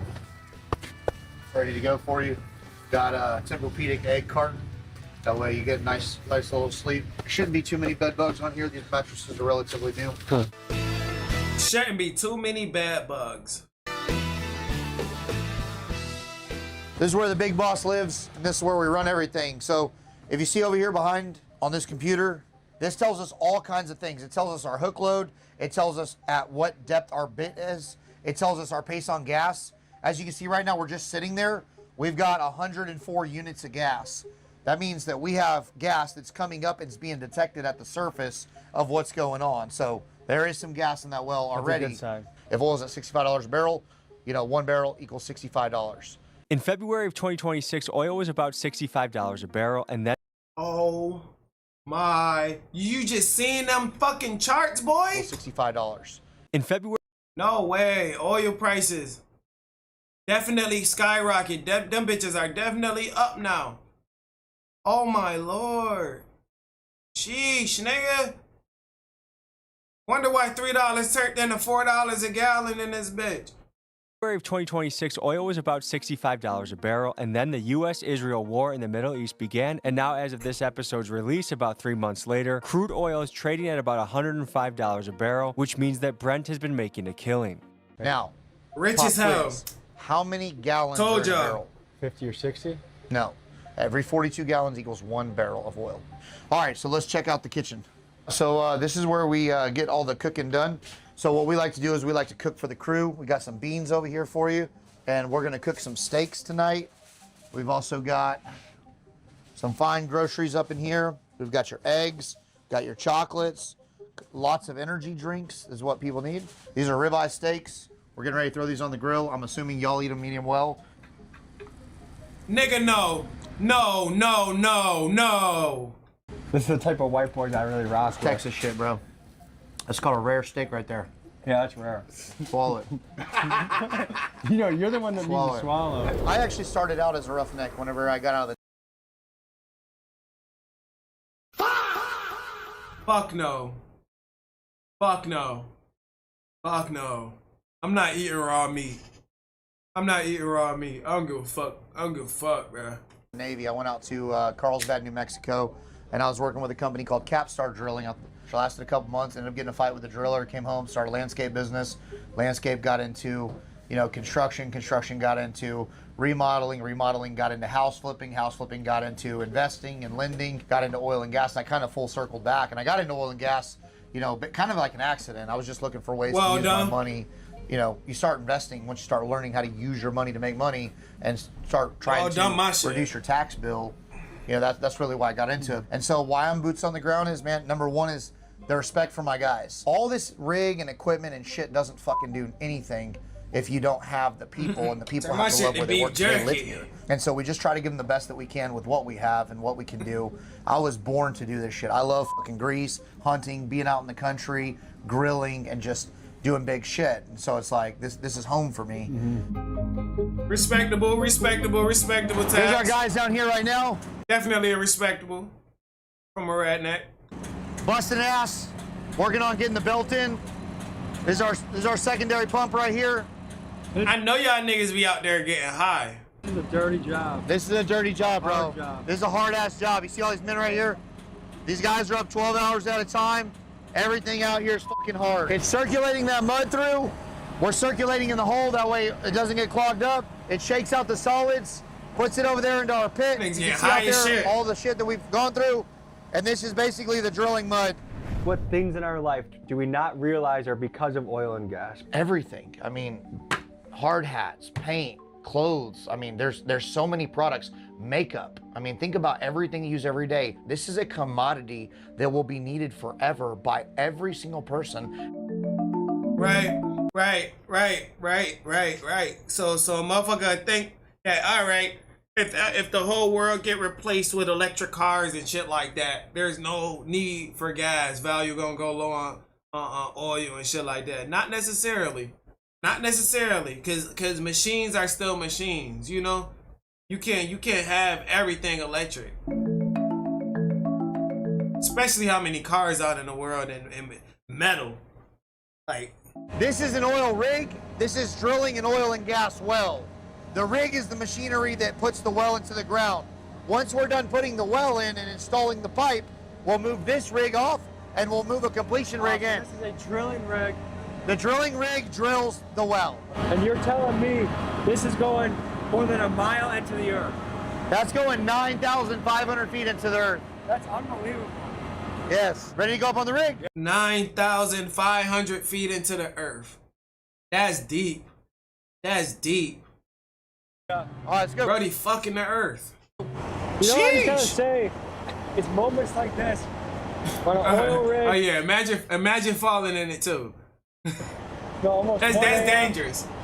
I That's love dangerous. my job. It's a beautiful day, bro. I love my job too, man. So this is the belt that we're changing out right now on our pump. W did. Those belts broke. Those are $4,000 a piece. Yeah, so these guys, man, are top notch. Some of them came from West Texas. Some of them are guys from South Texas. Bringing them all around the board. Them niggas working, boy. To be honest, one of my weaknesses, I don't know how to fix anything in my house. So You don't know how to fix anything in your house? Damn, brother. Not be a good fit for a job like this. Anything that goes down that stops the operation, they have to tackle it as a team and get to work. And so I can see why the team environment aspect of this would be pretty excited. We can purchase these rigs for anywhere from 500 grand to $2 million. Put $500,000 to $1 million in it, and you've got a $7 to $10 million rig out here, the actual equipment. This shit is not for the weak at heart. It's not easy at all. Some of these men are away from their families for 30, 40 days at a time. Yeah, and you know, then they go home for 2 or 3, and then they're right back at it. Shit, at least y'all get to spend some time. That's what y'all signed up for, motherfuckers. Don't feel bad for them. Don't feel bad for them. That's what they signed up for. It's not like they put a gun to their head and told them to sign this contract. I mean, they probably did. Who knows? Definitely good money. So 5:55, safety meeting. We're late. Let's roll. Top of the morning, brother. What job should I go report to?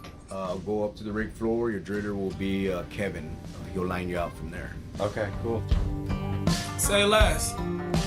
What's your name, brother? Kevin. Kevin Azagiri. Yes, sir. Ghost of Tushima. I've been doing this since 2008. Okay. 17 years. 17, bitch. Oh, wait. You ain't gonna retire too? I was a driller by the time I was 23, and I've been doing it ever since then. How long have you been away from your family at this point? At this point, I've been out here for 34 days. What is that like? It's rough. I got 4 kids at home. Like there's not a day off. It's back to back. Back to back to back to back. Yes, sir. Are you tired? Oh, I'm tired. I'm wore out, but you got to keep going. You know what I mean? And you go. Yes, sir. Yes, sir. Oil and gas are gone. So the well's done. Yeah. And what do you do when you're off work? I got a ranch. I got 48 acres. I like to hunt. I got a couple of trucks. I like to work on my trucks. Oh, that boy got 48 acres. I can't do a 9-to-5 job. It's all I've ever done. This is what I like to do. I like to be out here. And this is what 48 acres of land, my nigga. Imagine that. That's why I say he making that yicking. He making that yicking. He can't complain about shit. Y'all not there all day. Y'all not there all day, bruh. That's peace. That's like a CDL job, but a CDL job a little worse. I love to do. All right, so here we got the guys cleaning the floor. I mean, not really, not really. They'll be getting everything ready. Those are the snips right here. That's your drill pipe. This looks like heavy shit. Oh, they're heavy. That's about 150 pounds right there. How does your body feel after doing Nah, this you job? gotta think about it. You gotta think about it. If oh boy, if your man was to go out there too, and for example him right here, that's on the screen, he probably making so much money, bruh. His wife don't even have to work a job. You get what I'm saying? That nigga having so much dog shit, she ain't even gotta work for nobody right now, bruh. That's the crazy thing. The only thing that's probably crucial is them seeing each other. 18 years. You know what I mean? I'm 37 years old and I feel like I'm 47. Where do you feel it the most? My back and my knees. What kind of stuff should we be aware of this morning to stay safe? The main thing with safety meeting, we always talk about your pinch points. Make sure you watch where you put your hands. Your slip, trips, and falls. Make sure you watch where you're walking. And then your overhead loads. Main thing. Always look up.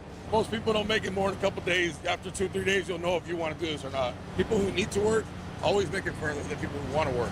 Because if you need to work, you need to keep your job. You have to. Then you got to keep working. People who want to work, they're just here because they want to work. This is a very tough job. What keeps you doing this year after year? And money, family. If you couldn't do this, if you weren't doing this, what job would you be doing back home? Diesel mechanic probably. What happens if you want to take a day off? You better let them know soon. There's people looking for work, you know what I mean? And if you want to go, somebody else is ready to take that position. Do you ever miss important events back home? Oh yeah, I have. Yeah. That's how they get your ass. That's how they get your ass. Oh yeah, you don't want to work? You fired, bitch. You want to take a day off? You fired. I've missed funerals, birthdays, Christmas, holidays, you know. Yeah, I've missed them. Respectable man. Respectable man. Sometimes you have to do that in order to build. You know what I'm saying? Not every time you're supposed to go to a special event. When you know what I mean? Like it's levels to that shit. I respect them though. You know, I give them respect. I give all these men on the field respect because they doing it for a purpose. You know. Who's climbing to there? Let's roll. Whole rig's waiting on you, Tommy. I respect it. Tommy, you don't know how to fix up your house? You're gonna go up there and you're gonna assist the derrick can. There's a guy up there with tripping pipe. You're gonna take the pipe, you're gonna rack it back. You're gonna unhook the pipe from the elevators. You'll learn when you get up there. Let's go.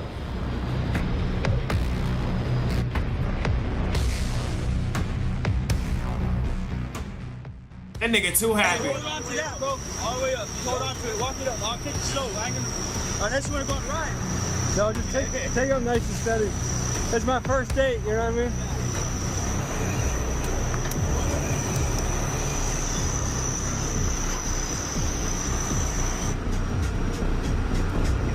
A little bit more. Yeah.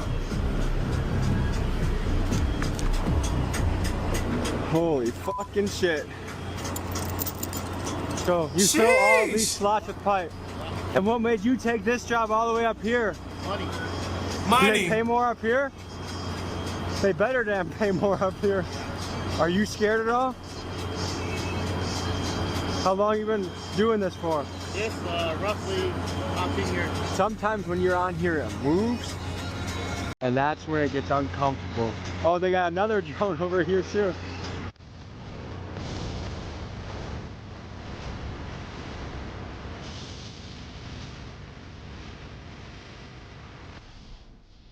That fuck nigga said he don't get scared. Aight, till that bitch come tumbling down. Hey, help me, someone help me. Fuck around, better stop fucking around. Aw, that's your daddy. Pick Tommy G up. Pick Tommy G up like a pure bitch. Nah, nigga, you gotta pick me up from you gotta pick me up from the front like a little baby. Look how you looking at him. Look how you looking at him. Touching his balls and all that. Nah, let me stop. That's the Texas oil business, baby. Let's get it. So just think, in 4 more hours, you'll earn one of these. That's it? You'll earn one of these.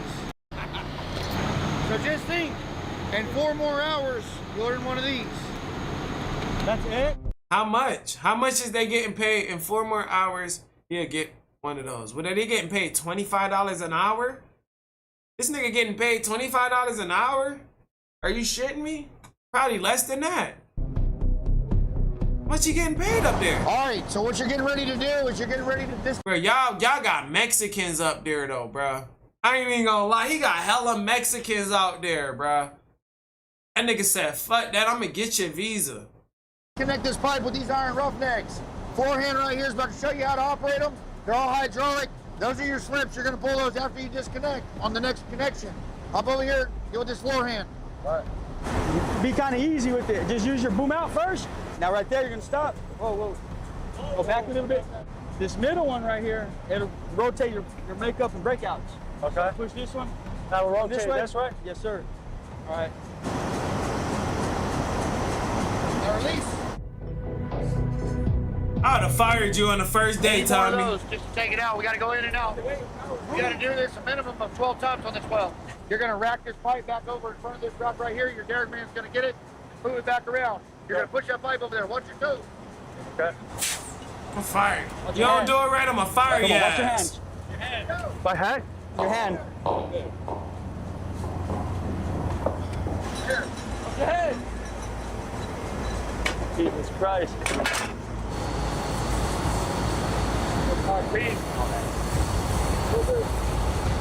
Go right there.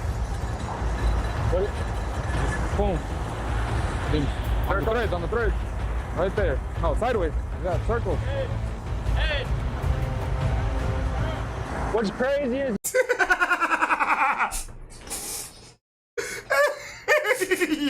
yeah, that nigga got that nigga scared, boy. He ain't never been in the field like this, boy.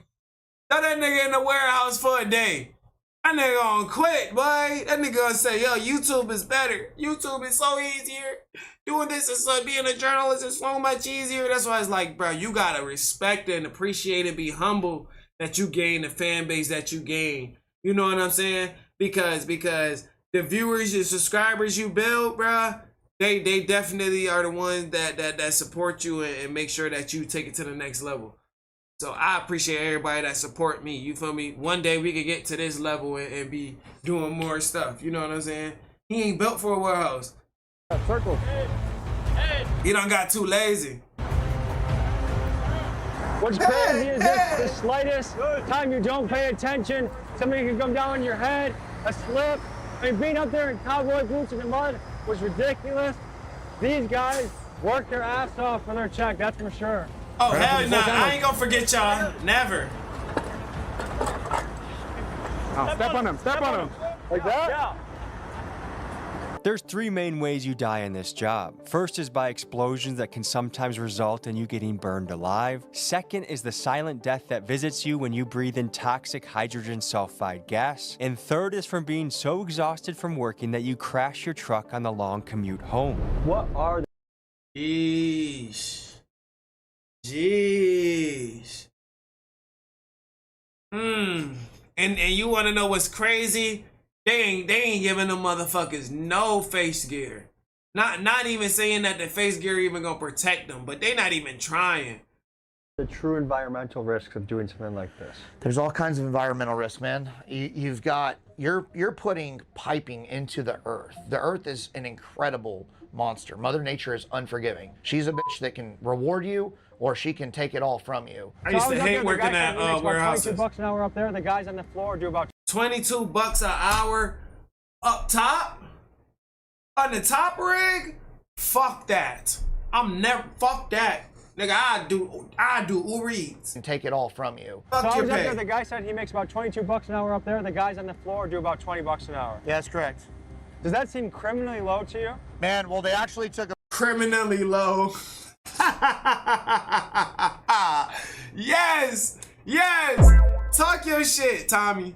Talk your shit, nigga. That's below minimum wage for that type of job. $20 an hour, nigga? Hell nah, bro. About $20 an hour. Yeah, that's correct. Does that seem criminally low to you? Man, well, they actually took a big pay raise when they came with us. These guys been working in South Texas. Work is extremely slow down here. And so these guys get per diem. We cover their food. So they get, you know, 50, 80, 100 bucks a day, every day that they're here, just for living expenses. But the secret here is a lot of hours. They get into overtime, and then they get time and a half. So their pay is actually pretty solid. Today, they've been busting ass. I'm giving everybody out on site a $1,000 bonus. Most companies, they do this very seldomly. Sometimes they give $100 here, $500 here. We try to reward our guys thousands of dollars. The cost of living is high. They bust their ass, they deserve it. That's good too. That's good too. That's good too. Or you can pay them more. You're being greedy. You know what I'm saying? The nigga making probably a good 20,000, 100,000, right? 100,000 off the extra money he don't pay them, like $30 an hour, $35 an hour, and he just giving them a bonus. That's just me talking though. I ain't going there. Fuck that. Man, first thought coming off the rig, especially when I was up in the sky, was any day that I feel like that I'm complaining or that I'm like, this is a rough day, this is a healthy experience to remember there are so many people around this country that bust their ass day in and day out. What was your scariest moment? Once I got on the basket, my muddy boots were slipping around. I wasn't sure if I was harnessed in, and I just thought, what the fuck am I doing up here? Trying to earn a living, man. Trying to make a dollar. On the level of kind of a dirty jobs episode, trying to make it shake. That's exactly what I expected, and that's what I was hoping for. Is I want to see tough people working hard to make their living. For some reason in this country, we've gone away from working with your hands, or skilled labor was looked down upon. Like an office job is what you're supposed to aspire to. Anyone that works for their hands is kind of a lesser class. And I think, look at our manufacturing going overseas. Look at our capabilities as a country right now. We're in a wartime situation where we're running out of munitions quick. Nigga, get AI to do it. Quickly, partly because we gave our greatest ally, a lot of them, but partly because we don't have manufacturing inside our own country. I think if we want to be a strong, prosperous America, that we have to get back to celebrating the blue-collar worker. I think that's really important to the blood of our country. Shit, he better be running it. All right, cool. 6 guys, $6,000. Take care of our hands. Always support 6 guys, $6,000. Your blue-collar workers. People are out here busting their fucking ass. Now's not the right time, but it's always the right time to make a little cash. Thank you. Where's the other hand? No. Thank you, bro. That's a wrap. I'm gonna find these other 2 guys. We're gonna bounce.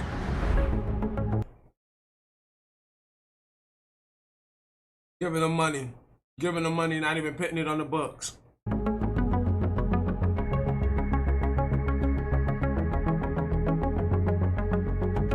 Shit, I take $1,000, little nigga. Let me get that. Touchdown.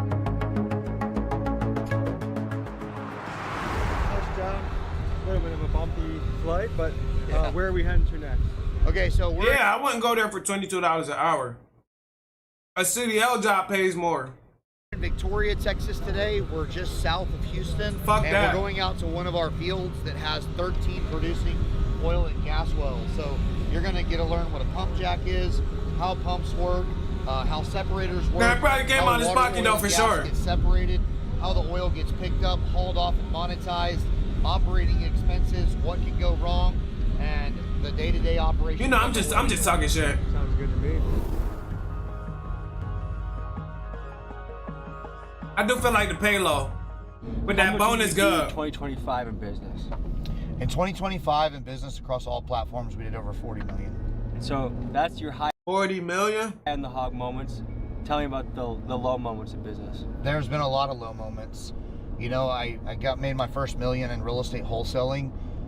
You know, in 2023, I had a real bad spill where I was $4 million in debt, borrowed some money from some friends to buy some equipment to get one of my businesses off the ground, did a ton of work, and had to climb out of the hole. I had 56 bucks in the bank at Christmas, almost $200,000 owed to my staff immediately, and no money coming in because we didn't get paid for doing a bunch of work. And that was the one that I thought we definitely weren't going to recover from.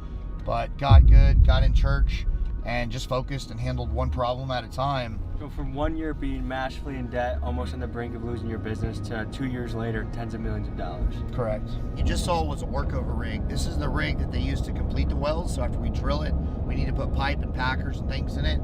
This is kind of like the repair rig and the completions rig. Anytime a well breaks where you have a hole in your tubing, or you need to change out a pump, or a rod snaps, which we'll go over when we get in the field, this is the type of rig that we use to do that. We own these as well.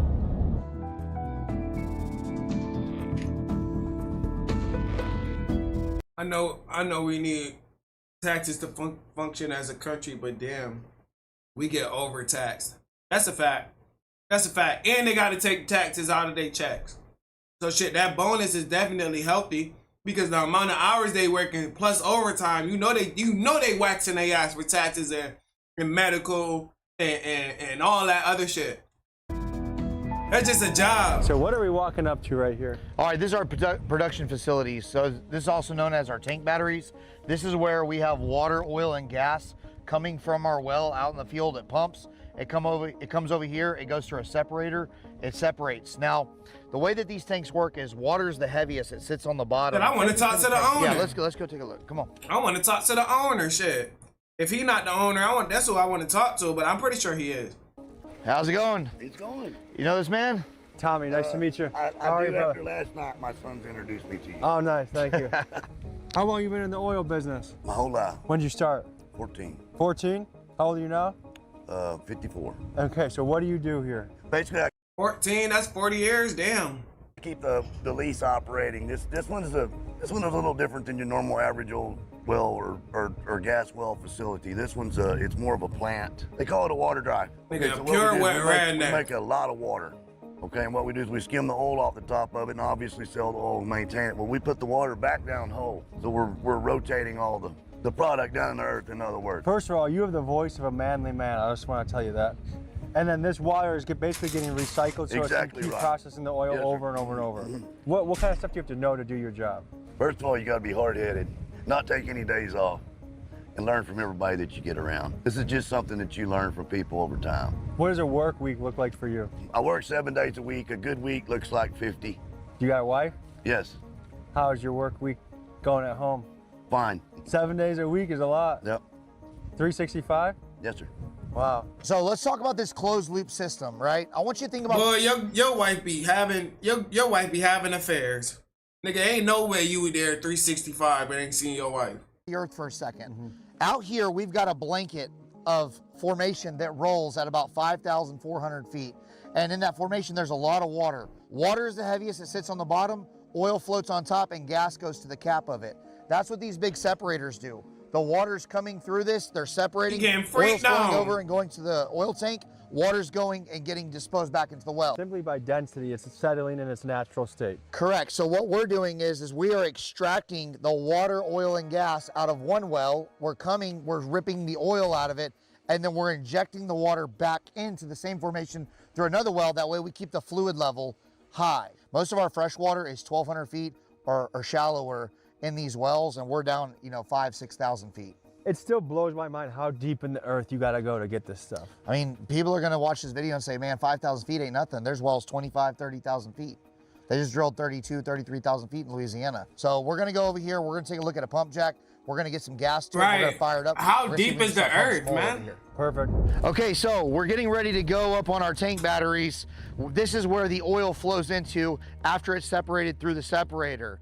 And once these tanks get full, then we call in trucks. The trucks come over here, they take an 18-wheeler, they hook up to the bottom of the battery, they take the oil out, and then they take it to the processing plants that's our downstream refineries, and they buy it from us. This is their purchaser. So it's time to climb up this bad boy. All right, so 3 points of contact at all times. Now, this field doesn't have any H2S, but you always gotta be careful of whenever you're opening up these tank batteries, because a lot of times they'll have a lot of gas, but we have sensors that are out here. See the oil in there? So we do what's called strapping. We take this strap right here, we drop it down into the well, and it tells us how many inches of oil are in each of these tanks. So we're able to calculate how much production we're making on the wells every single day. Full. All right, and this right here is our secondary tank, and as you can see, she's full of black gold. How much will you make off a tank like this?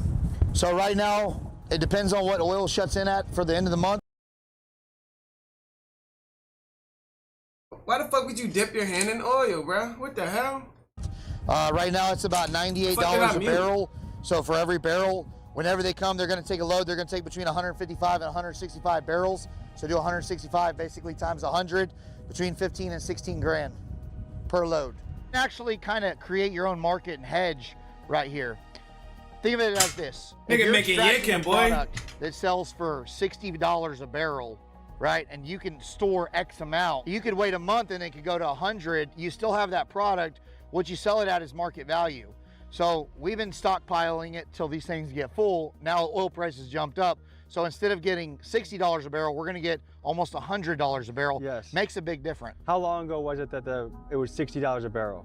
Shit, not that long ago, couple weeks. Couple weeks? Couple weeks. And now it's about $100 a barrel. Correct. It was about 96, 98. And so it matters what we get paid at the end of the month. So the contract for March. These niggas is getting rich, bro. They getting rich, my nigga. I swear. Boy, I need to go into gas. We'll be locked in. April gets locked in. It depends on what we get locked in because we have a monthly contract. How much can each of these barrels hold? 300 barrels. And how much does 300 barrels go for right now? Today it's just about $100. So let's call it $100. Okay, so we're looking at $30,000 each of these barrels. We have 8 of them up on this platform right here. Correct. How long does it take to fill this entirely? So we'll fill this up in 2 days, 2 to 3 days. So you can do $30,000 every 2 days off this. Yes. 150 barrels a day. Shit. Just reach in and see. That's the glory hole. Reach in there.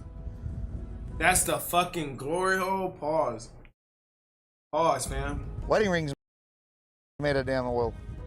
So this at the top layer is oil. That is oil. This right here is black gold. That is it. You can come take a look in here. People say that looks like water. That is not water. That is beautiful green oil right here. Are you gonna go look at a pump jack well? Let's do it. Or a ESP? Yeah. And this oil, that's crazy. Let's look into it. So is this job a pretty solitary occupation? Yes. What do you think about that? I love it. What do you love most about it? Not having to work around a whole bunch of people, getting to make my own decisions. Seems like when you got too many people around, something always gets fouled up. These are the drive boxes that we're coming up here on the right. These Smartin drives? These, yep, All right. These are what we refer to as the ESP. So what are these doing? This is where the power actually goes down into the well. It's under the ground. You can't see it, but I can show you when we get to the well itself. See if I can get you to show you what comes up. See, this is what I was explaining. This power comes from that panel over there.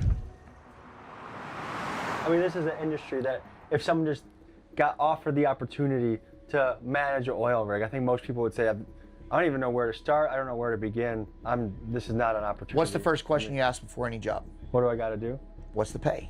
What do I got to make? Yeah. What's the pay? Yeah. Right? Hey, you want to work on a rig? What's it pay? What do I got to do? How long is it? People feel too entitled. You have a daughter? Son. Okay, you have a son, right? What do you want your son to be when he grows up? Excited about life, working hard. What you want him to be? And if he called you and said, Dad, I want to be a roughneck. Son, you got to go out and be a roughneck. You'd tell him to chase his If dreams? that was his life ambition that he was sold on? Probably. Man, Tommy, you ain't telling your son to work on no fucking rig. Not. You want him to I would make... encourage him if that's what he... No, you would not use this day one. Honestly, you would not use this as something to push on your I would kids. talk to him about the downside. You would want him to make as much money as easy as possible with the least amount of work as possible. You want him to be as successful. I don't know if that's a formula for a happy life. What the fuck are you doing? What the fuck are you doing? You not gonna give your son your money, nigga? What you about to do with your money? Who you gonna give it to? Nigga, you gotta invest in your kid, bro. Like, Tommy, you not making no sense. He got a point. Tommy trying to be defensive over the situation, bro. It's not that deep, brother. It's not that deep, brother. Chill out. You want him to be as successful. I don't know if that's a formula for a happy life. Doing everything as easy as possible for the most amount of money. I think also we're kind of conditioned to think that those jobs don't pay well, but I think the average plumber is making more than the average office person in this economy. The people that do pick that profession, they're gonna have way too many customers and not enough competition, which is a good problem for the plumber, but a bad problem for society. There's certain things the best way is to experience it yourself. 100%. Oh, that's what we want to drive. We want to drive people that want to come out, they want to experience things, they want to do things. Beautiful. All right, Tommy, so check out this oil rig. What do you think? Looks a little like it's not producing. Okay, this is not a rig, this is a well. Remember we went over? The rig drills the well. First things first. That being said, guys, this is an electronic submergible pump, or ESP. And some wells have different forms of artificial lift. Some of them have pump jacks. This one in particular has a power cord that goes all the way down and hooks to a pump that spins at high RPMs and moves fluid from the formation up the tubing and into the flow lines that go over to the separator. You guys want to see what comes out of it? Hell yeah. Okay, get everybody back up. So this is what we're moving right now. Pretty incredible, huh? That's oil. And water and gas. And as it levels out, the oil will float on top of the water. You can see it sits in there and there's your oil cut right on top. And you just got to separate the water. And you can feel this. What do you feel? Nice and warm. It's hot. It's from the formation. It's hot down there. So folks, I think it was really cool. We got to learn about oil, something that runs this world quite literally and that we use in our everyday life we might not give much thought to. We got to go more in depth. We got to see the dirty side of this job, the rough side, but also the entrepreneurial side. Absolutely. If you want to check out more of Brent Franklin, both his... No, I fuck with that shit. Fuck with that shit. W video, Tommy. I would like to see more content upon that stuff. Big W's, man. I ain't gonna lie.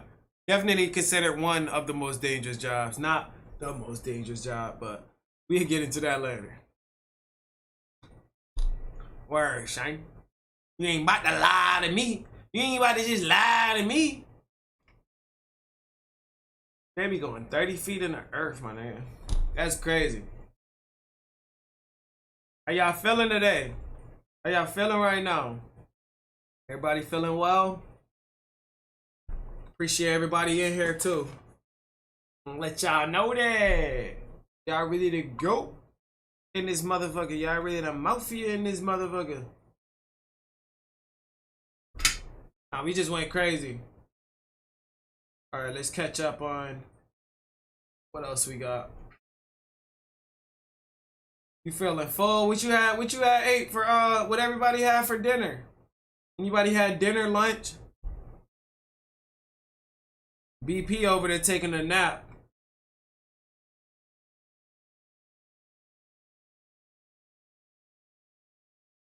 Boom, boom, boom.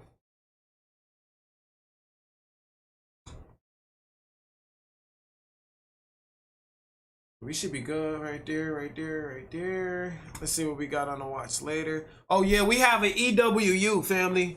We got an EWU story time. We got an EWU story time. And we got an unspoken crime murders. Let me just get this quick little stretch out.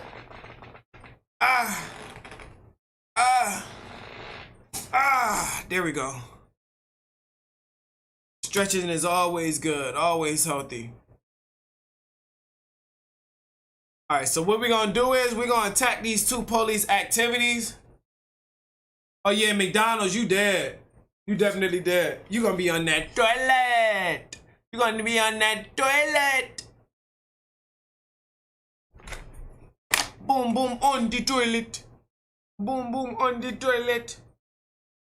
That McChicken? I know that McChicken was hitting too. I ain't gonna lie. Ain't gonna lie. Now let me put you on the spot. Let's lock in with the intro. We about to spark up some Zara right now too. What do you two? Welcome to Hip Hop World. It's your boy Papa Benji. We are back with another visual today. Y'all know these visuals get very critical. Without further ado, God is good and God bless every single one of y'all. The most positivity and prosperity in your aura. Make sure I take time out to join that membership and subscribe on that YouTube, that Twitch, and join in on that Discord family. Really appreciate y'all, man. Make sure y'all sub up and join that membership. We got the merch on the way as well, so make sure y'all tapped in. We got a Pasadena officer popped in the leg during intense shootout with a gunman. Let's check this out, Mafia. It's about to get critical. Fasten your seatbelts. Fasten your seatbelts. Hey, stop! Stop!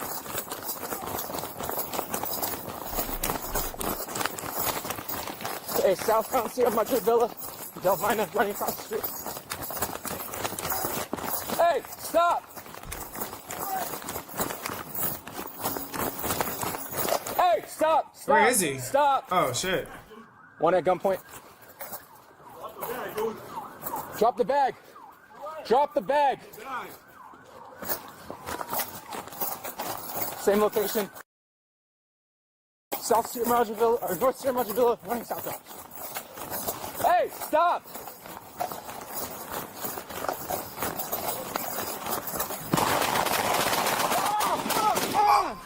Oh shit! Or North Sierra Madre Villa, running southbound. Hey, stop!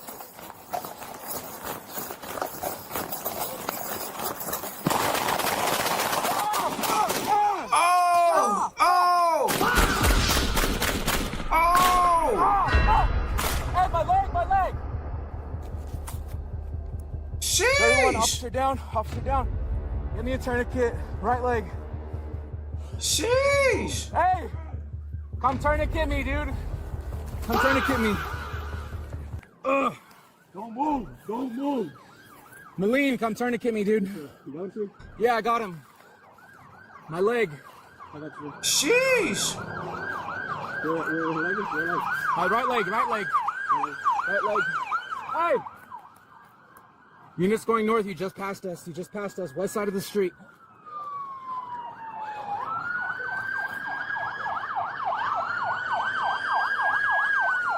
Stop, stop, stop, stop. You're going past us. You're going past us. You gonna bring the whole neighborhood out with that one, big fella. My right leg, dude.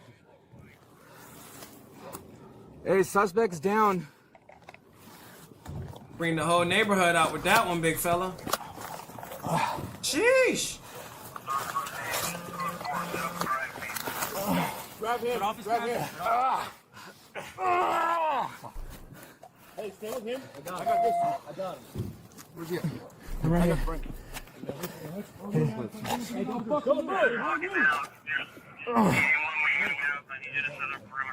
Fuck. Let's roll him over. Let's find out where it's at. Where you at, Brian? Right leg. Oh, fuck. Right leg? Left leg or left right? That was crazy. I think we gonna see it crazy, man. Hey, let me see your hands. Let me see your hands. Hey, drop the bag, dude. Drop the bag, dude.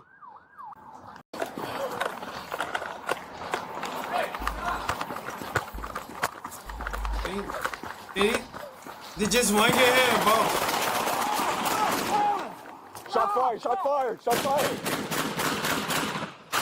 Shoo, sheesh, bro. You can't even see nothing real quick. Where's the street light? Oh, fuck. Crazy. Oh, my leg. Ain't no street lights.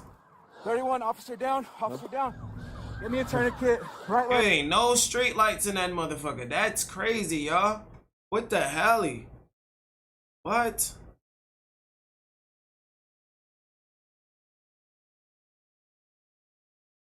Alright, firearm was a Glock 19. The suspect was identified as 32-year-old Malcolm Butchman.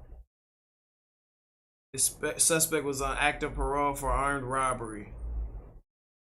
Despite the suspect was pronounced deceased at the scene at the same time. Brody done risked his life for some crazy shit. Police activity, man. Y'all is crazy, man. With them crazy ass visuals. Make sure y'all go tap into them folks, man. That shit got critical right there. What the hell? No cap. Gonna lock in one more of Police Act. Cause I don't think I asked. At Trickle 1121 gifted Sparkles X2 Jewels. Thank you.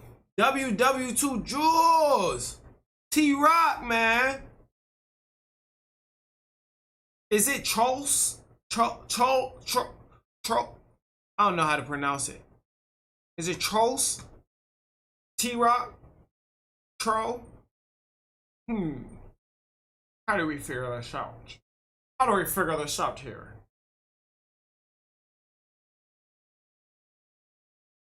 Alright. I think I might put them vertical.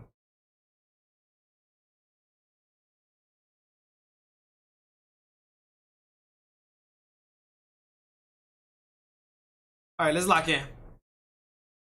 What's going on, YouTube? Welcome to Hip Hop with it's your boy Papa Benji. We are back with another visual today. Y'all know these visuals get very critical. Without further ado, God is good and God bless you all with the most positivity and prosperity in your aura, man. Make sure I take the time out to join that membership and subscribe on that YouTube, that Twitch, and join in on that Discord family. We got that merch on the way, man. So grab some Zasa Pop, whatever y'all need to rock out. We got an Illinois State Trooper open fire at the suspect pull that heat out during the struggle, man. This shit get crazy.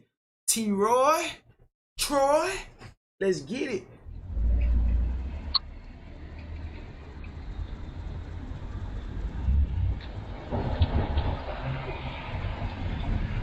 It was just a warm night. Hey, Jay. Yeah. So what happened right now? Me and my girl was arguing, but that's it. Okay. Do you have any weapons on you? You mind lifting up your shirt? Come on, man. What's all wrong? Yo, what you doing? Oh, stop. Leave me alone, please. Chill out. No. Yo, don't fucking reach, man. Stop fucking reaching. Yo, he has a gun. He has a gun. Hey. Cut it out. Stop it. Stop it. Stop it. Yo, stop. Fuck. Oh, this nigga big as hell.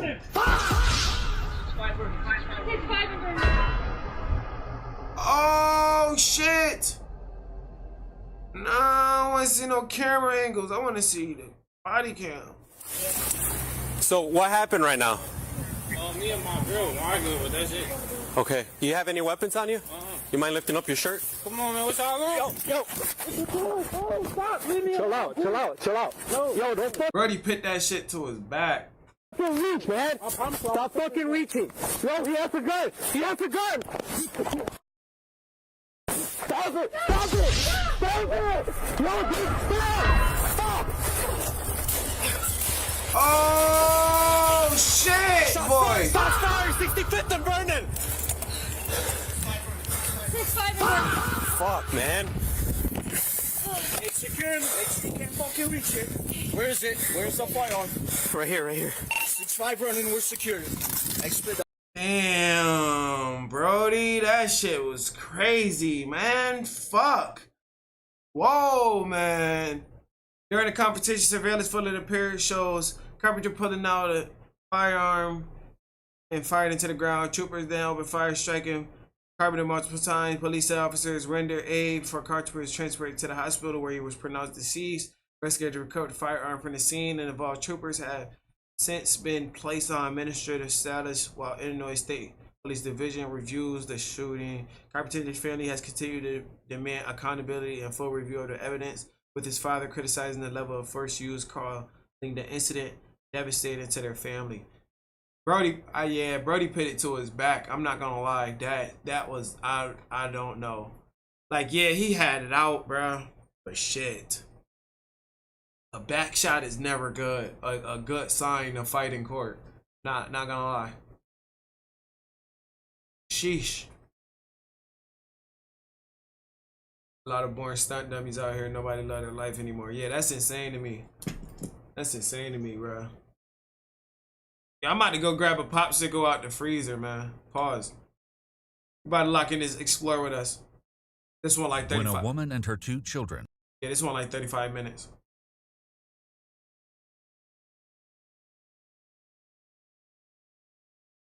Gotta cool it down, y'all.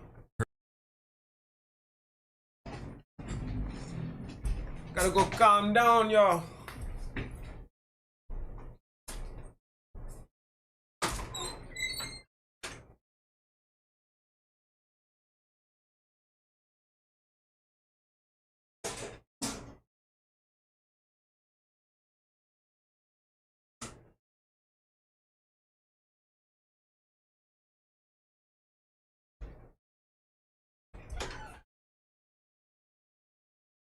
Yo, W stream, y'all. W stream.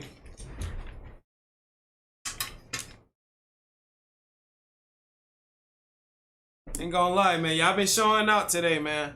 Y'all been locked the fuck in, y'all. We damn near at a 7-hour stream.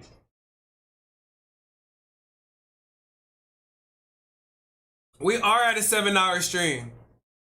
This shit melting, bro. The ice falling off this bitch. Say less, man. Right on time. 7-year-old rescued from woods, reveal mom's 6th secret. What to do, YouTube? Welcome to Hip Hop, it's your boy Papa Benji. We are back with another visual today. Y'all know these visuals get very critical. Without further ado, God is good and God bless every single one of y'all with the most positivity and prosperity in your aura, man. We just rocked out a 7-hour stream, man. Make sure y'all take the time out, join that membership and subscribe on that YouTube, that Twitch, and join in on that Discord. Grab some Zaza Pac, whatever y'all need to rock out. We got a 7-year-old rescue from the woods. It reveals mom's 6th secret. W Explore with us. Let's lock it in, family. Y'all know what to do. Her 2 children become lost in the woods. When a woman and her 2 children become lost in the woods, law enforcement braves a severe cold snap to track them down. But when the rescue effort takes a turn for the worse, serious questions begin to arise about why exactly they were out here in the first place. That little girl ain't all right. She wasn't moving. You think she's trying to kill the kids? The following report is based on official police records released to date, and the footage has never been seen before until now. On the morning of January 16th, 2024, a woman in Douglas County, Georgia calls 911 when she realizes she's in desperate need of help. I can't really make out what she's saying either. I don't know if she's inside, outside, alone. Hello, miss? Yeah, I'm outside. Okay. Are you with someone? Yeah, my son and my daughter. Your son and daughter, are you in a car? No. I think I'm plotting you in a field somewhere. Are you by water? Yeah, I am. Yeah. Okay, were you walking along a trail of some sort?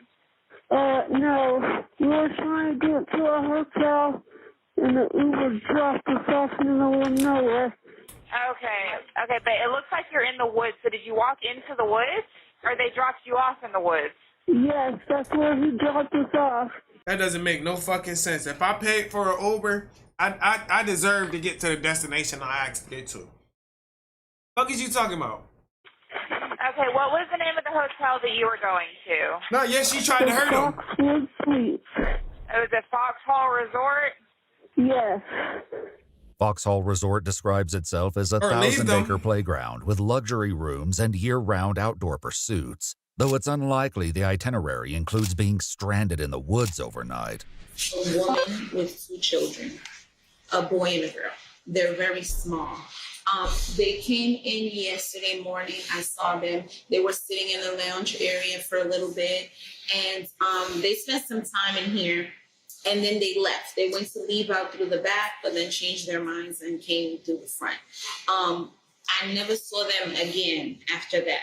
The desk clerk says the woman, 35-year-old Yuria Ridge, checked in 2 days. Remember that face. Remember that face, girl. You was pathetic.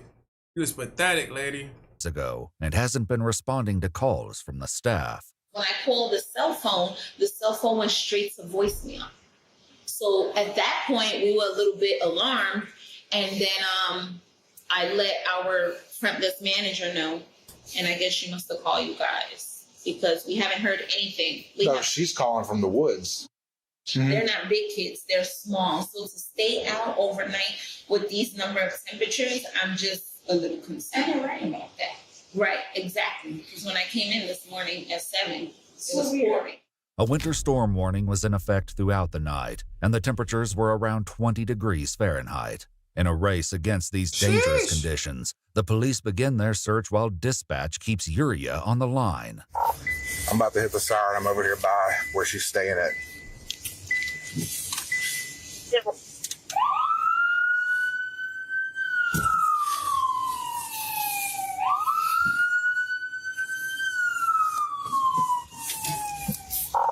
Was she able to hear that? Negative, we're not hearing anything. We're trying to get a picture from 911 of her plot when she just called in.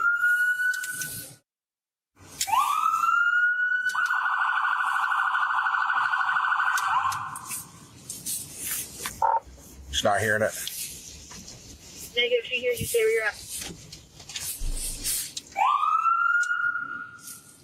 2-5, she's saying you're very close to her. That's kind of where she's saying she's at right now.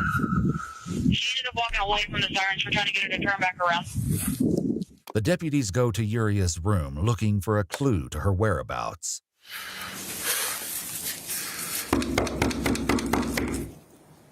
I think something wrong. I was in radio when Lindsay was on the phone with her. You could hear her going in and out. There's kids. I know, that's what... There are kids. I went in the room. There's some clothes, baby clothes. They need the helicopter from the state. Quickly. Because I'm telling you, I heard her on the phone. She sounds terrible. I ran code down here. I'm worried to death about them kids. Yuria and her 2 children, 7-year-old Isaiah and 3-year-old Alina, were last seen on hotel surveillance getting into a car out front. Parent awareness is very, very, very important, y'all. You feel me? To whoever watching this video when it get posted, man. Parent awareness and watching your child is very important, bro. We're here. They will drop them off here? Motherfucker, there's no way this shit should have happened. No, this is when they got in. I don't have video of them coming back. It's kind of because strange. we never saw them come It's just back. strange how she got so mixed up. The video shows the 3 leaving Foxhall around 10:15 a.m. yesterday morning. Fuck you do with them kids, bro? She paid for 10 days? 10 days. How much is a room there? It was at $233 a night, so on Over $2,000? Yeah, $3,000. How Yuria's hotel stay turned into a fight for survival is unknown, but when 2 Foxhall employees finally find her and the children in the woods, it's clear that the fight is not over yet. No fucking way. Dallas, can I get the ambulance, please, ASAP, and come down here through this gate? I'm sorry. I put our coat over me, but she's solid ice, man. She's cold. Here, buddy. Here, boy. Come on. We got these 2 babies. We need to come ASAP, please. A mom is with them? Just give them to me. Here, you got him? What?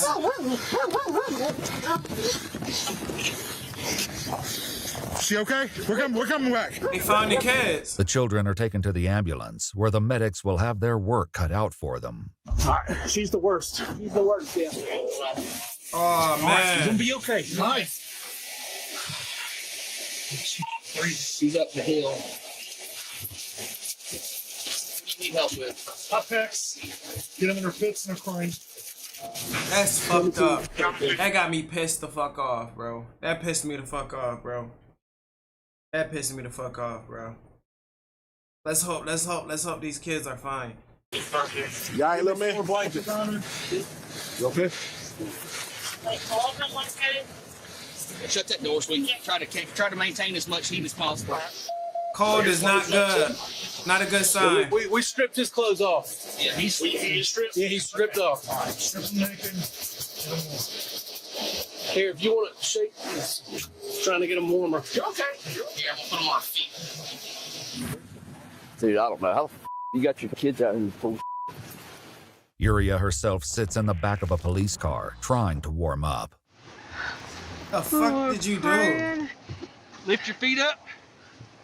Can you lift this one? Lift it up for me. I told my son, he was like, everything's not gonna be okay. I said, yes it is. Isn't every time I tell you it's gonna be okay, it is? I'm so sick of these woods. How'd they get all the way over here? I don't understand why she didn't call till now. This shit is fucking weird, dude. This shit is weird, dude. I'm trying to figure this shit out as well, bruh. You know what I'm saying? I wonder what the sick secret is. She had a phone the whole time. That's what I don't get.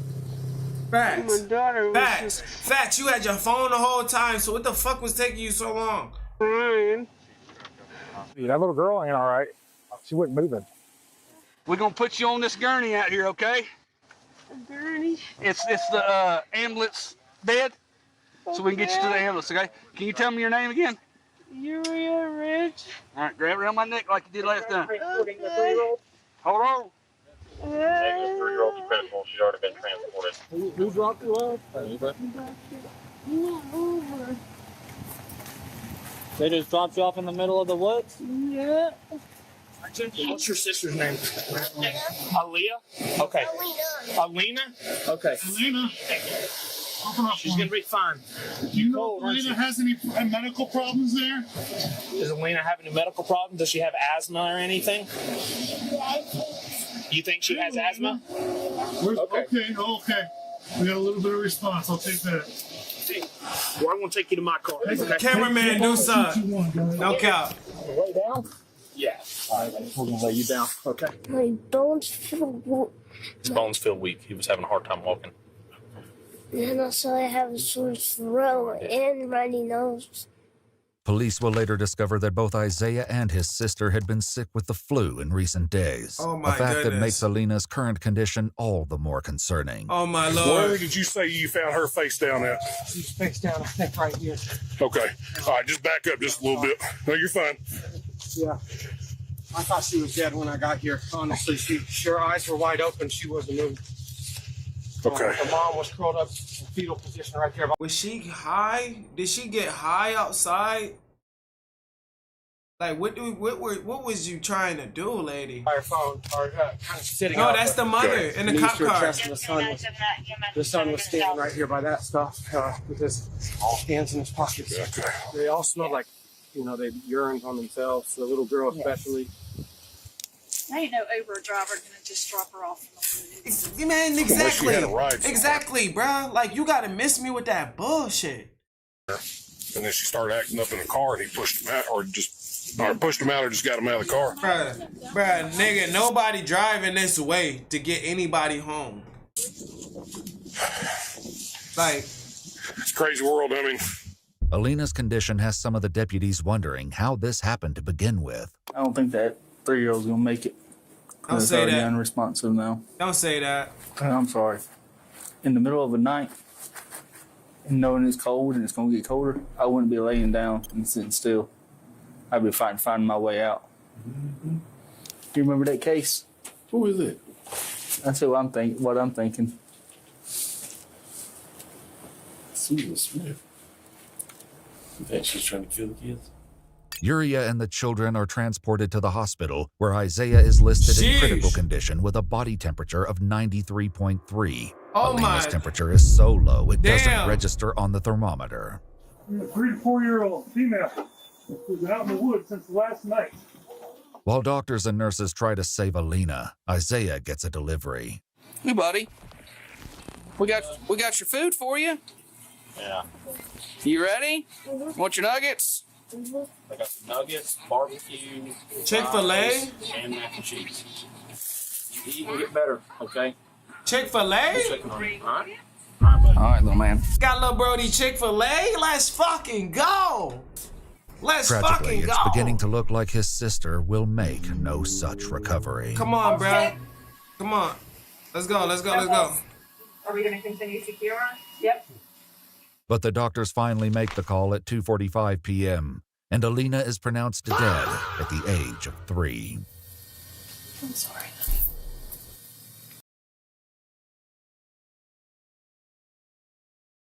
Oh, fuck, bro. Poor baby, man.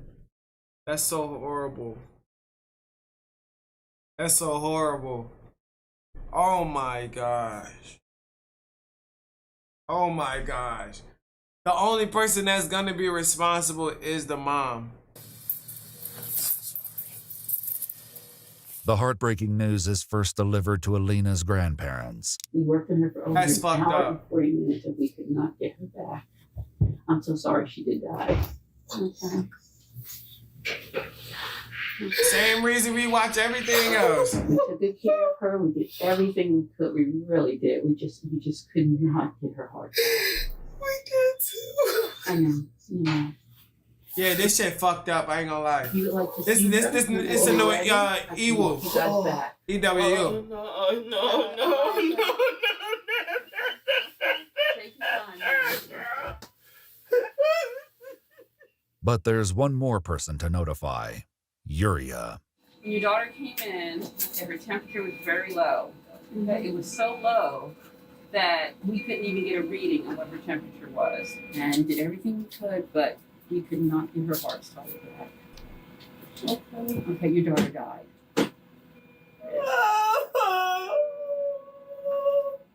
I'm so sorry.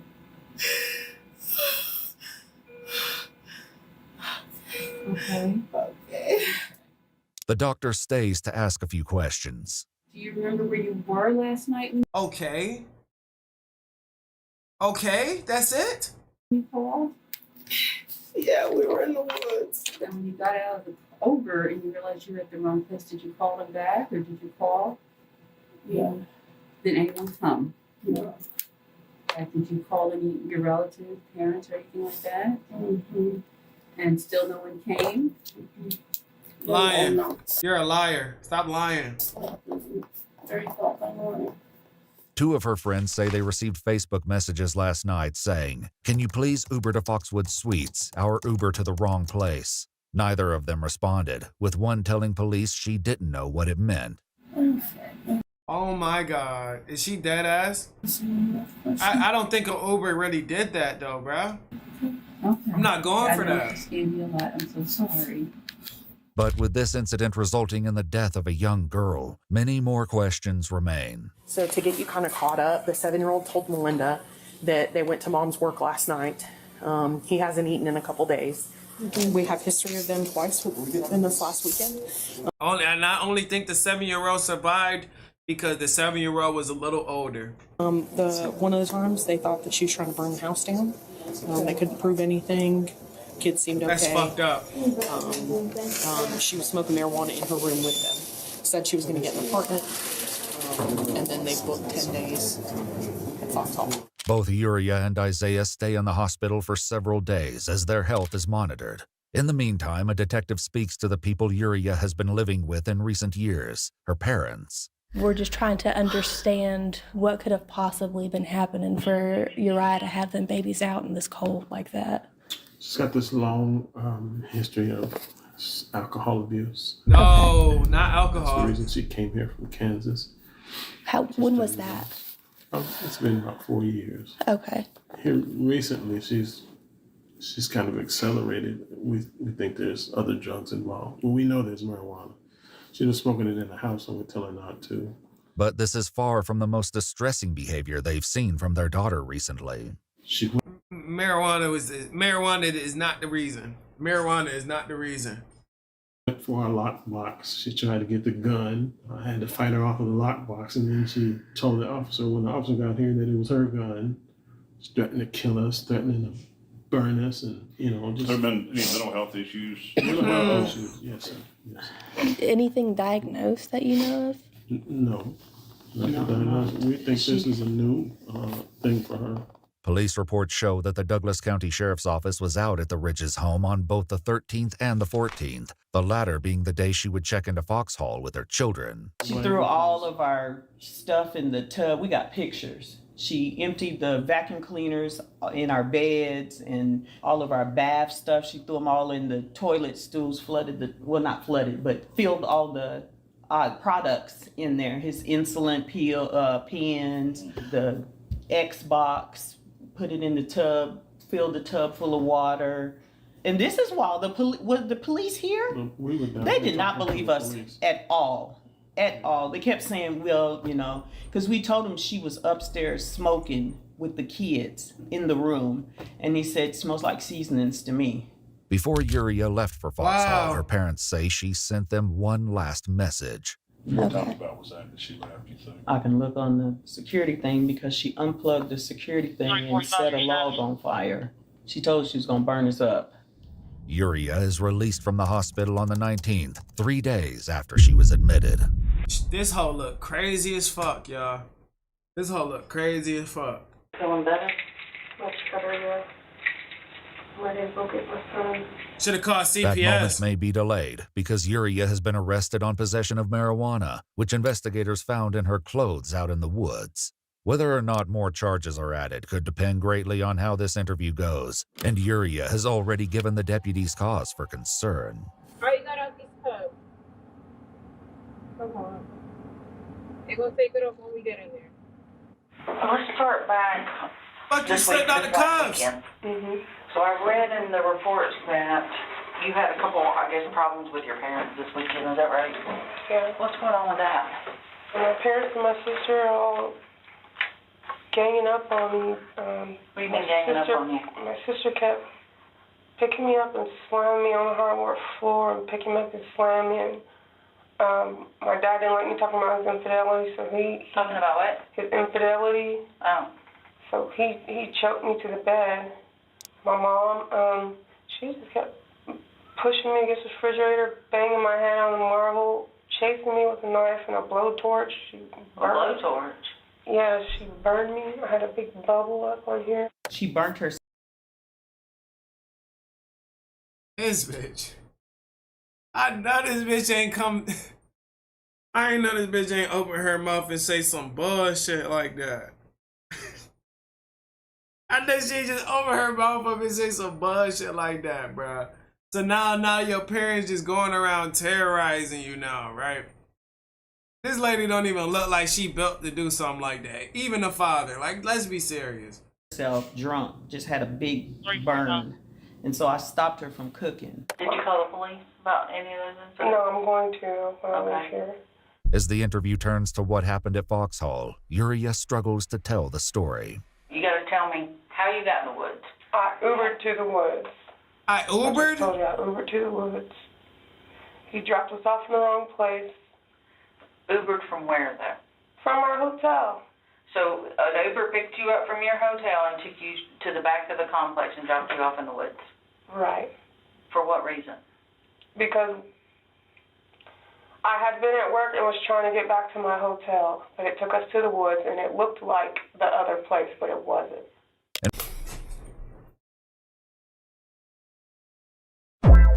What? Nigga, what? You said you left from your hotel to go to the woods, and then you said you was coming from work, and it took you to the woods. Which one is it? Investigators know that Uriah and the children were picked up from her workplace late at night and dropped off at 12:07 a.m. in front of an event hall called The Stables, set well back from the main hotel complex. The Uber took us to the woods. It was very rainy. We slept under the tree all together. Why? And then the next day, we called the police and they picked us up. Why would the Uber not take you to your room? Why would he take you to the woods? I don't know that. The Uber driver that night, however, has no trouble remembering why. So when you say that, what did you see? You I saw a house, maybe like a clubhouse or something like that. Okay. On my left. Right. And there was a little road going down. And what did she say when you stopped there? She told you to keep going, or? Yeah, she told me keep going, keep going. And when we got to the point where I think I can go no more, so I could go a little more down, and I asked her, let me stop this. She said, okay. So I stopped right there, and they got out. I mean, did you ask him? Did you say, hey, Y'all done brought this man from his job to the fucking interview. Lady, you see how much time you wrapping people day up with, bruh? Like, cut the bullshit out, bro. I don't live here. My room's up there. No, because it looked like the place we were supposed to go to, so I didn't say anything. So you just walked into the woods at that point? I did. Why didn't you walk towards the light if you could see it looked like the place that you were staying? That's exactly what I did.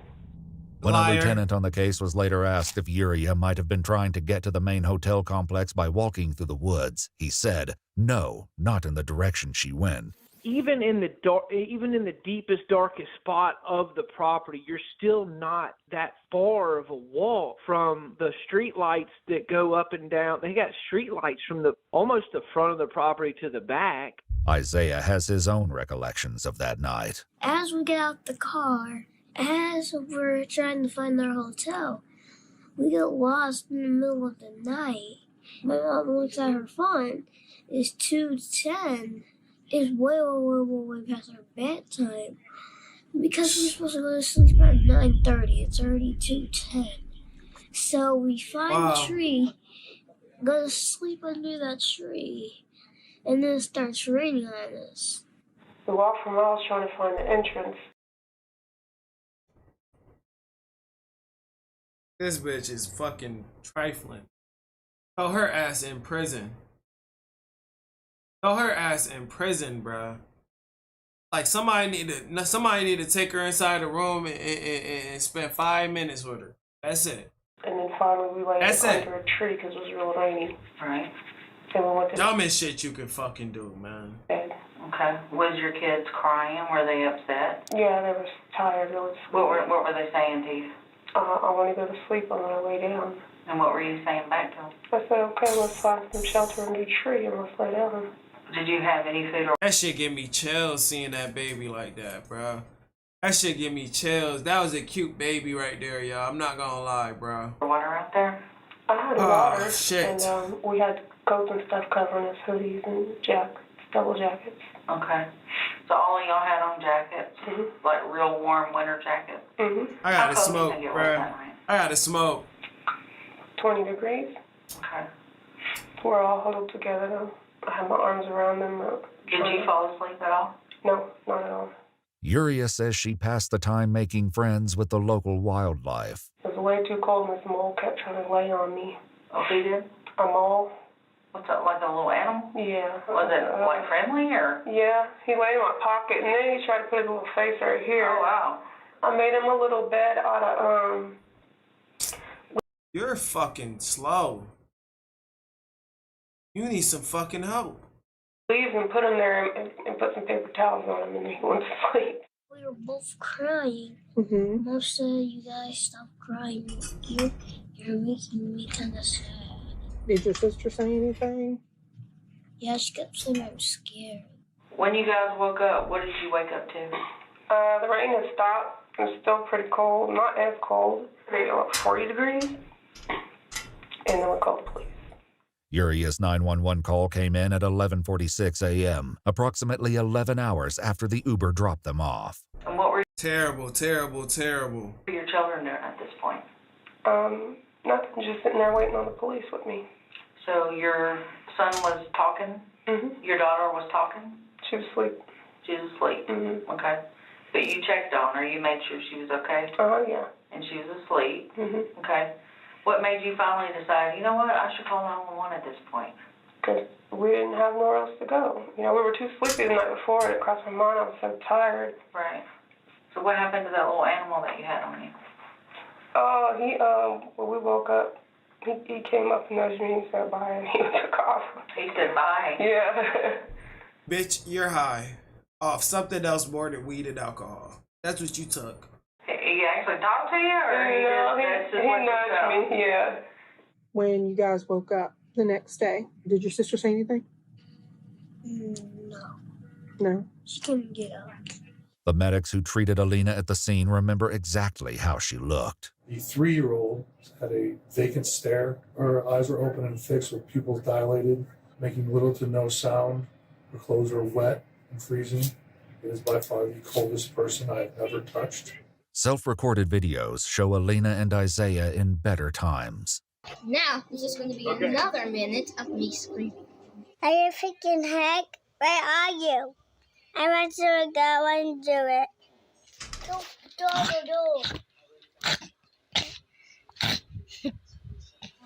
Yeah, I should have caught. She's so cute. So it is me and Alina, and we are like. I'm sorry. This incident may have been the worst ordeal of Isaiah and Alina's lives, but it wasn't the first. 14 months earlier, an alarming call came in to 911. Douglas County 911, what's location of the emergency? This bitch on the road. Thunderzone. Do not let her leave.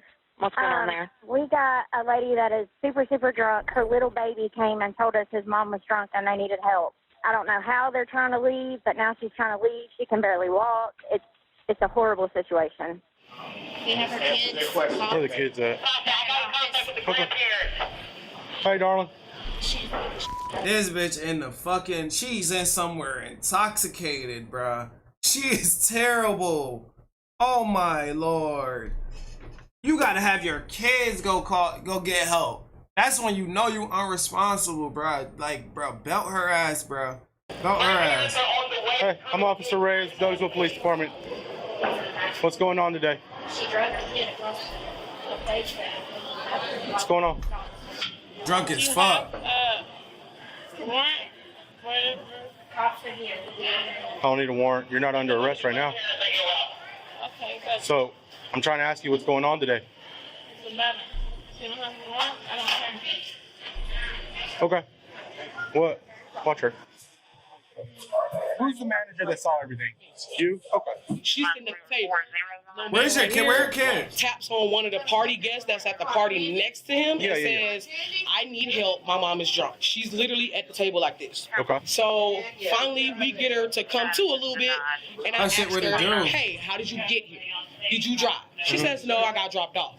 I said, okay, can I have a number for someone I can call to come and get you? Yeah. I just want them to come pick you up. Yeah. She's like, no, what do you need a number for? The bowling alley manager says that Isaiah started to give her their address, but Yuria wasn't having it. She grabs him by the face and tells him to shut up. Okay. So then I'm like, well, we're just gonna call Douglas County. She starts to call you guys on the phone. She gets up, she grabs him by the back of his neck and drags him over here. She runs past the front counter, she drops baby girl, running across the front counter. She fell out. Holding her. She fell out, dropped her out of her hand. But he's also crying. And when she gets to the front counter, she open hand slaps him and tells him to shut up. And I was like, she grabs them and she drags them both into the bathroom stall, where she is then sitting in the bathroom. She's sitting on the toilet. Baby girl is standing in front of her. He was still trying to give me the address. She has him like this. And she's steady like, why you grabbing her? Like, stop, let me go. Like he's asking her to let him go. Girl, I didn't want to get grabbed like that. And this was all in the restroom? Yeah, the second part of it is all in the restroom. Especially by your big ass. How were you able to, were you standing over the stall? I was looking over the stall. Okay. He eventually jakes away because she's peeing at this point. So he jakes away from her, unlocks the door, and I was able to grab him out of the door. Get pictures of both of them. Yeah, I was able to grab him out the door, and then baby girl was right behind him, so I grabbed her too, and I brought them and secured them in here. The police take a moment to talk to Isaiah and look like at the his shit bruises. emoji. Hey, buddy, you mind telling me what happened today? She dragged me right into the bathroom. Okay. And she did my mouth like this. Okay. I was trying to tell the girl what the phone number is. She punched me right here. Those statements, along with the obvious marks on Isaiah's face, lead police to a decision. Little mama. You're under arrest, okay, for cruelty to children. All right? You understand that? They still, No? and they still let your drunk ass back with them kids. What a shame. Okay. What a shame. That's not what parents do. Yuria was arrested for battery, public drunkenness, and cruelty to children, cases that remain pending while she's free on bond. other drug use other than the marijuana? No. You don't use anything else? You ever use meth? No. You ever use cocaine? No. Do you know why you would test positive for cocaine in the hospital then? Oh, shit. What is the deal with your parents? Why are they saying they think? I thought it was my Adderall. You said you don't take nothing else besides marijuana. You take Adderall. Your own drug. Just, I don't know, 3 weeks ago, she's office manager running a whole entire office with no problems, networking with all kind of people, seeming highly functional. Then all of a sudden, she can't get the kids to school on time. They can't get to daycare. She can't get out of the bed. She's doing stuff like putting the skillet on with the grease, and the house is full of smoke. And when we ask her, what are you trying to do, burn down the house? Oh, it's only smoke. Like it's not a big, just totally just irrational, just getting worse and worse and worse. So there's been a drastic change in the last 3 weeks. At least. Why are they saying they think you're on drugs? That's crazy. Because they are. Look at Your you. parents are using drugs? My mom told me she was on crack. She smokes crack? She told me she was. Have you ever smoked crack before? No. Hell no. What's the hardest drug you've ever done before? Cocaine is probably the hardest drug. And when did you last use cocaine? Honestly. About a week ago. The detective steps out of the room for a moment to leave Yuria with her thoughts, but she soon returns to dig deeper into what happened when she was dropped off that night. Ew, bitch. Ew. Ew. Ew, that bitch looking for gold. That bitch is looking for gold, my nigga. Oh my God. The detective steps out of the room for a moment to leave Yuria with her thoughts, but she soon returns to dig deeper into what happened when she was dropped off that night. When you got out of the Uber, he wasn't mad at you? This shit crazy. That's a crazy clip right there, bruh. She digging all up in that bitch. I talked to him yesterday, and he told me that he was pretty mad at you because he said you was using cocaine in the back of his car. Oh, shit. Trying to put on my teeth. Trying to put on my teeth. I was telling her, like, don't do it. Don't do that. Oh, it's white powder. Okay. You're doing way too much, bruh. That nigga should have took pictures of that, bitch. What are you doing? What are you doing? Dead ass, though, like. Do you remember that? Mm-hmm. Were you using cocaine? Yeah, because he was mad because I was licking. Yeah, you were licking his seat, and he got mad about it. Yeah. What were you in the back using your cocaine? Yeah. And I put a bad rating for her for Uber. Yuria admits that she followed up the cocaine with a snack. So all that marijuana. Yo, this hoe is. Yo, bro, I'm pissed. I'm pissed.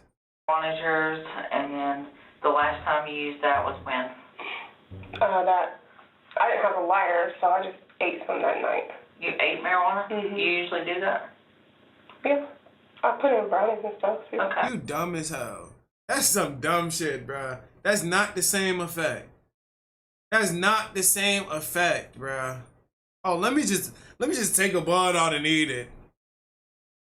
Oh my Do you Lord. think you have a drug problem? No. You don't think using cocaine every day is a problem? I use everything very lightly. Lightly. The incident. Oh my, oh what the fuck, bruh. She's on a roll, bruh. She's on a roll of dumb shit. To the bowling alley, along with a DUI arrest 2 months ago, puts that statement in doubt. But it turns out there's something even darker lurking in Yuria's past. What do you go to therapy for? Stress like this. So you've had something dramatic happen in your life before?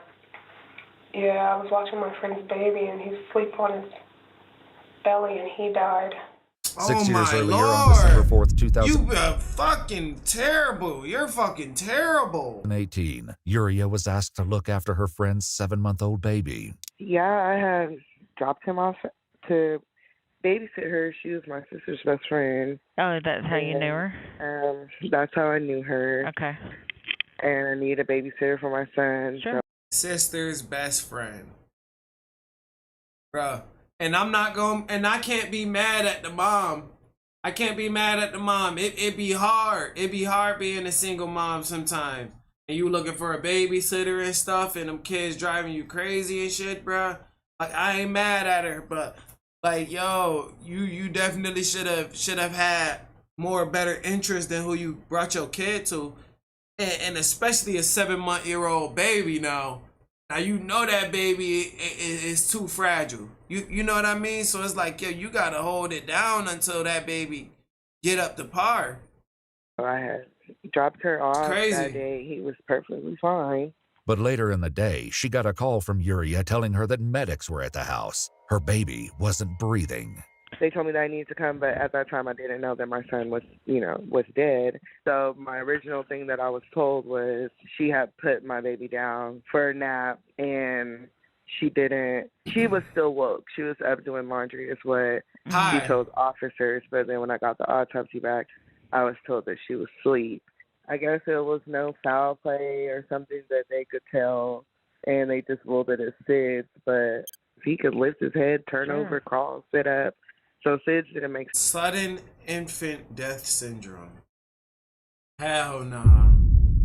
Hell nah.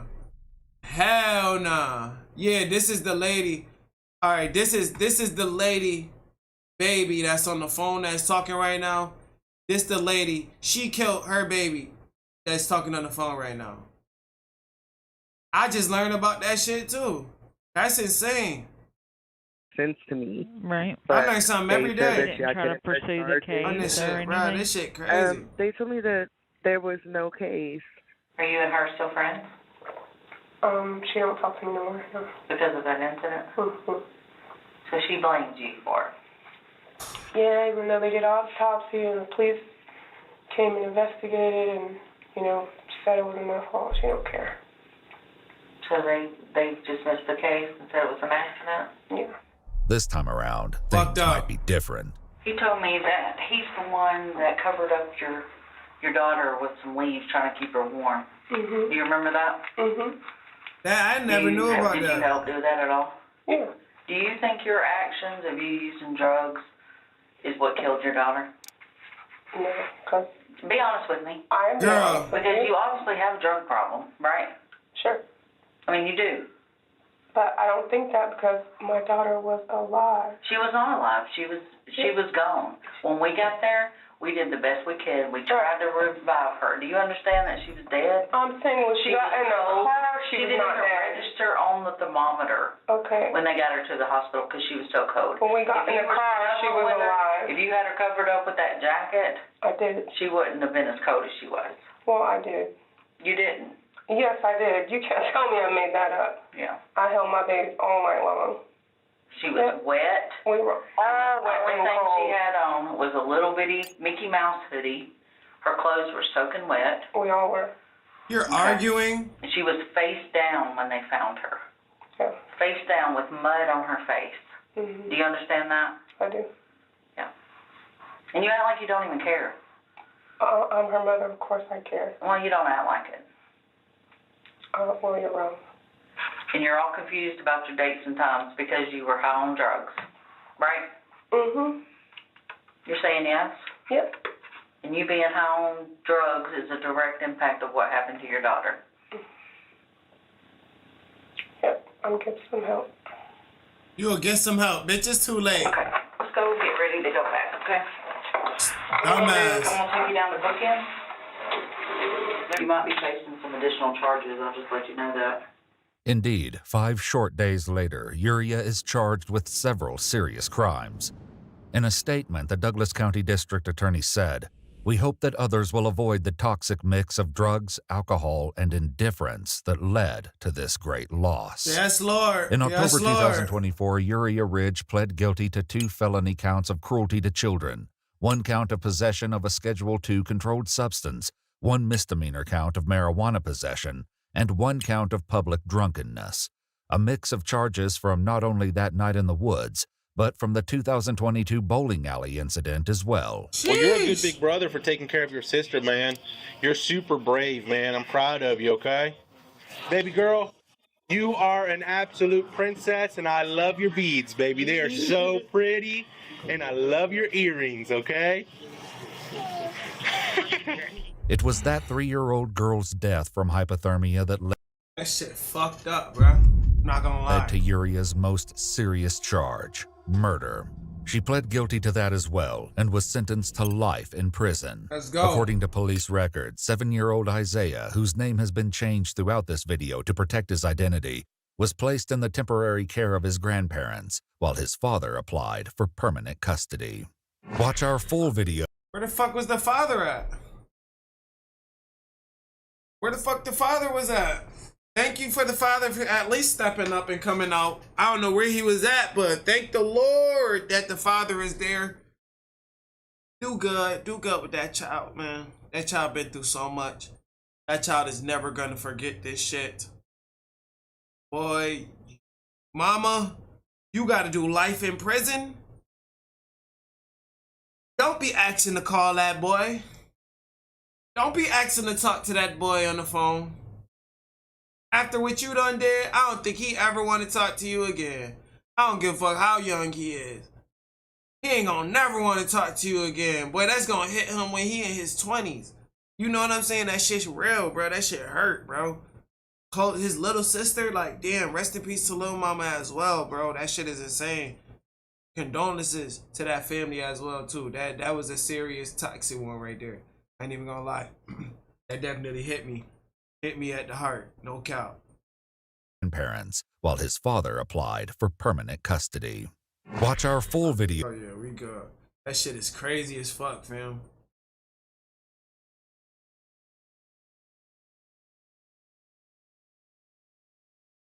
Yeah, we got something lighter. We got a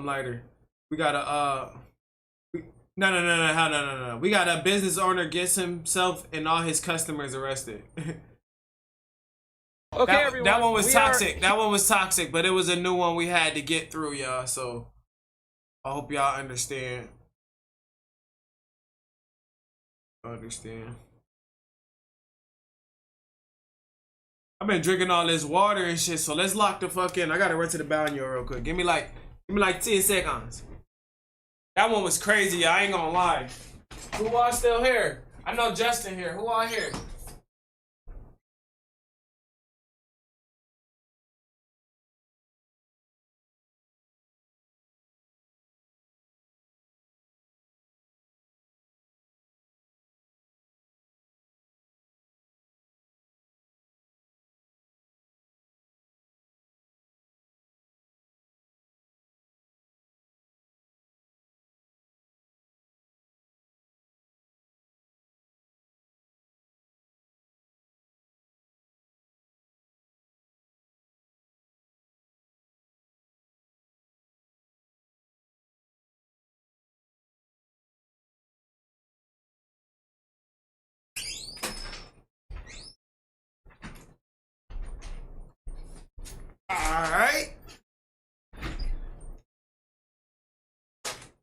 Alright.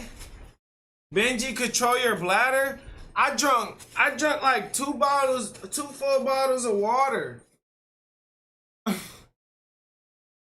like, it's hot outside. I'm sorry. I don't think I've been using the bathroom that much. Have I? I've been using the bathroom a lot. I got a fast metabolism. I probably have. I mean, no, not 2 bottles today. I mean, not 2 bottles today, but 2 bottles throughout this time frame. 2 bottles throughout this time frame. Yeah, I got another one on me right now. But that shit flowing through me, man. This all I've been drinking. I ain't even pop open the gin rail yet. Yeah, I don't know what's going on, man. No. Hell no, I be drinking like 4 or 5 a day. 4 or 5 a day, probably more if I'm dehydrated. But I be clutching them motherfuckers down on showing them. W 7-hour stream. We about to hit an 8-hour stream, y'all. Big W's, y'all. Lock the fuck in. Let's get it. What to do, YouTube? Welcome to Hip Hop. It's your boy Papa Benji. We are back with another visual today. Y'all know these visuals get very critical. Without further ado, God is good and God bless every single one of y'all with the most positivity and prosperity in your aura, man. Make sure I take the time out to join that membership and subscribe on that YouTube, that Twitch, and join in on that Discord. Got some Zasapak right there. Yeah, I need to rock out and let's get it going. We got that merch on the way as well. We got a business owner get himself and all his customers arrested. Customers? Insane. Here at the Minocqua Brewing Company. That's gonna be in the future, man. Hello, hello.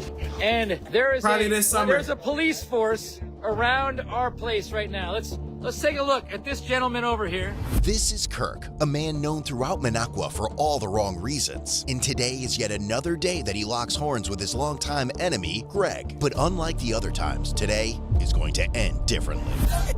Fuck Greg. I just don't like Greg. I just don't like him. It's gonna go on. My kid renting here is gonna put up with this nonsense. There you go. Okay. Yeah, that's what we're... I'm gonna go over there myself. Please don't. This is getting so up. We're gonna make sure that this is transparent. Fuck this shit. I'm gonna go over there myself.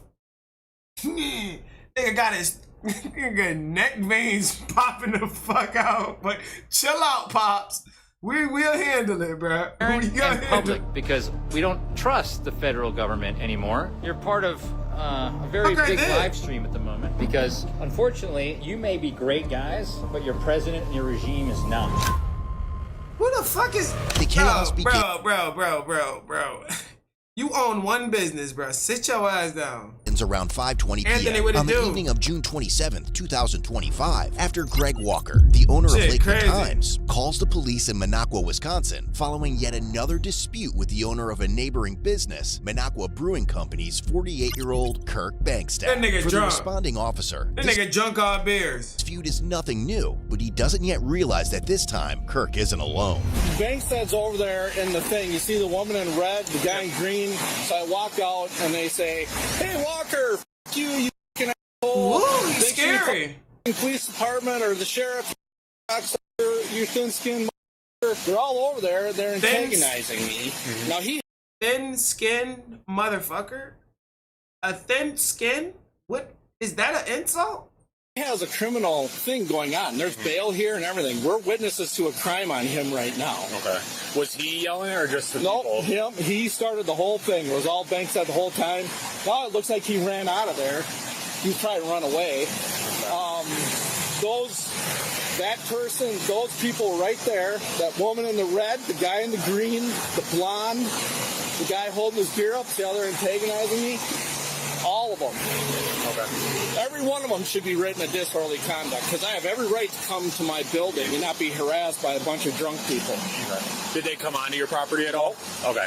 But they don't have to. He's got a criminal.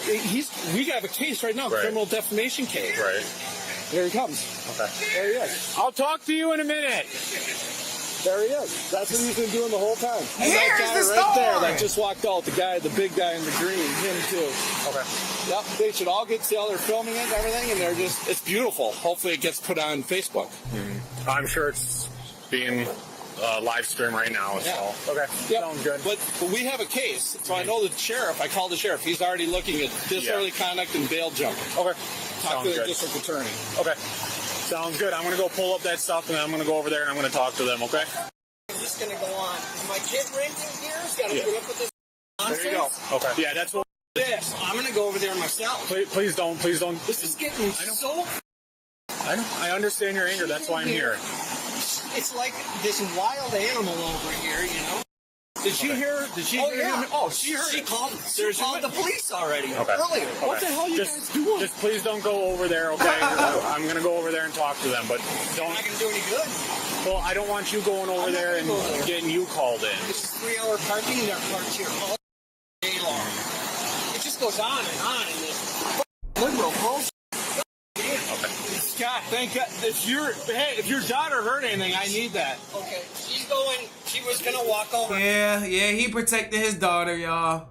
I wouldn't expect nothing less. Nothing less. File a complaint. Okay. Listen to him. W He's father. doing the whole rant and everything.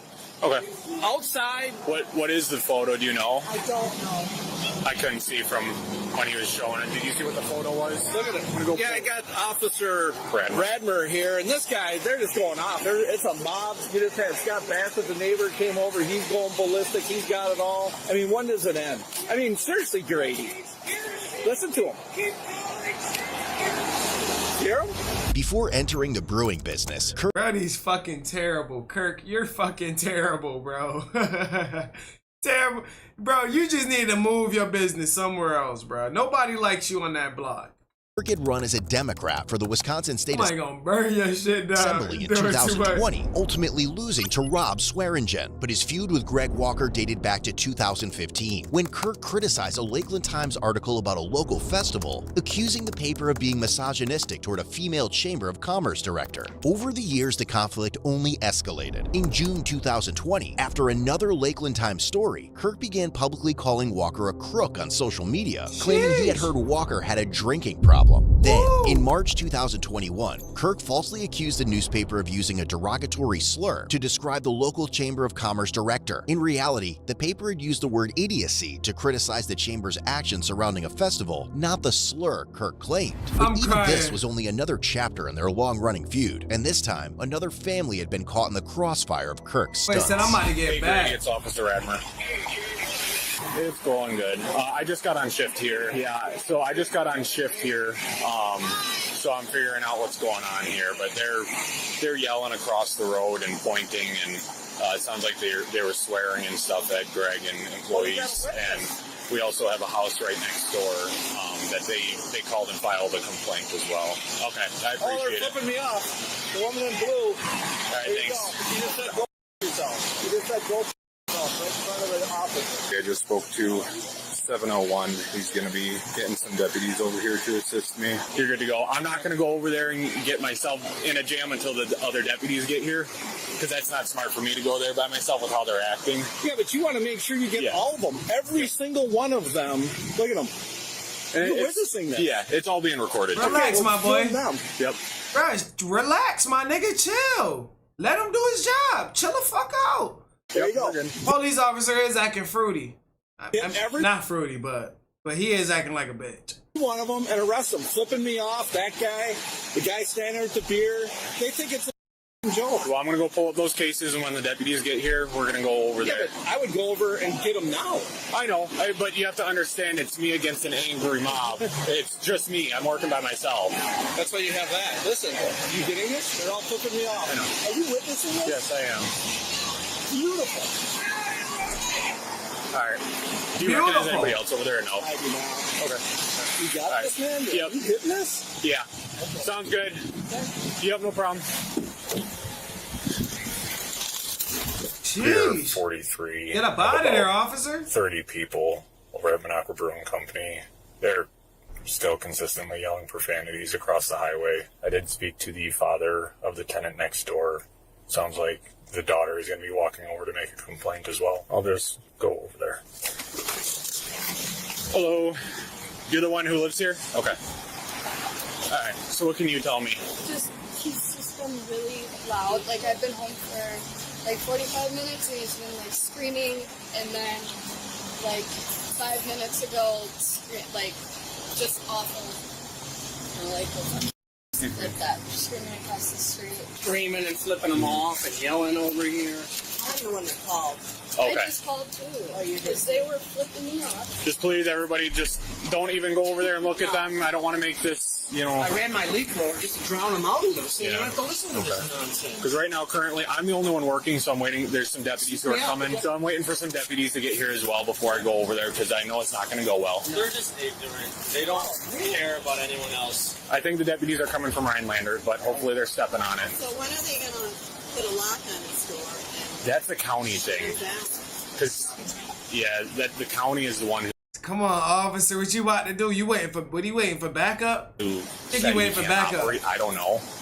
I know everybody is asking that question. I'm asking that question myself too. He's going to close up and go before everybody. I had to pull up some stuff on my computer, but I'll be hanging out here until the deputies get here. While Kirk's actions were nothing new to officers, Walker, or much of the community, they still managed to provoke outrage. In May 2021, Walker officially filed a libel lawsuit against Kirk after he refused to remove posts calling him a crook and a misogynist. Then in August 2021, while that lawsuit was still pending, Kirk made another shocking accusation, falsely claiming that Walker had allowed his own brother to die in a hunting accident so he could inherit the family newspaper business. Kirk would later admit that parts of the story had had been fabricated. In October 2023, a jury awarded Greg Walker $750,000 in damages, one of the largest defamation verdicts in Wisconsin history. A year later, in October 2024, the judgment was reduced to $580,000, with Kirk personally paying $50,000 while the remainder was covered by insurance. But if anyone believed this lawsuit would finally put an end to it all, they were wrong. Less than a year later, Kirk was back doing what he had always done, and things are only going to get worse. Hey. Once you get a certain age, you don't stop what you're doing. That's the problem. Motherfuckers never stop what they doing once they turn a certain age, bro. Change your act. So they're you got a fucking business, bro. You acting like an asshole. All standing in their beer garden, looking over at Greg Walker, flipping him off, cussing at him and everything. Kirk is involved with that, and I know he has, I believe, what was it? For his open misdemeanor. Let me pull it back up here. There's like 30 people there. The only one I recognize is Kirk. I can identify them when we go up. Brian. Yep, he's holding up a picture. He's flipping them off. He's yelling over here. I'm at the residence right next door. And the tenant actually called us before Kirk did, and they were flipping her off and stuff. She just looked outside her window. They're all yelling profanities and all this stuff. So she called in beforehand. I'm at the house right next door. Bunch of people are on their way, so. Fuck is the backup, nigga?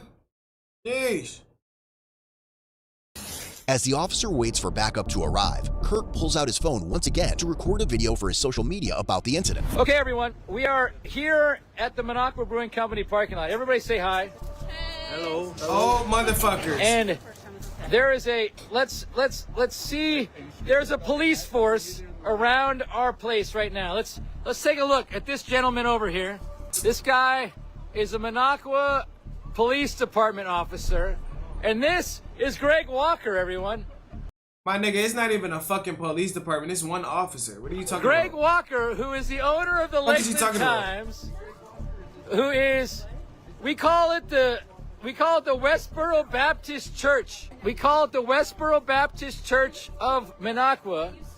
Greg Walker has called the cops on us, and he expects Sheriff Grady Hartman, he expects Sheriff Grady Hartman to come and arrest me because they are friends. He expects Sheriff Grady Hartman to come and arrest me because they are friends, and I think somebody else with him is Heather Holmes. What's happening here, folks, is a standoff between the Hatfields and the McCoys. We have the biggest... You got his live stream condoning this bullshit.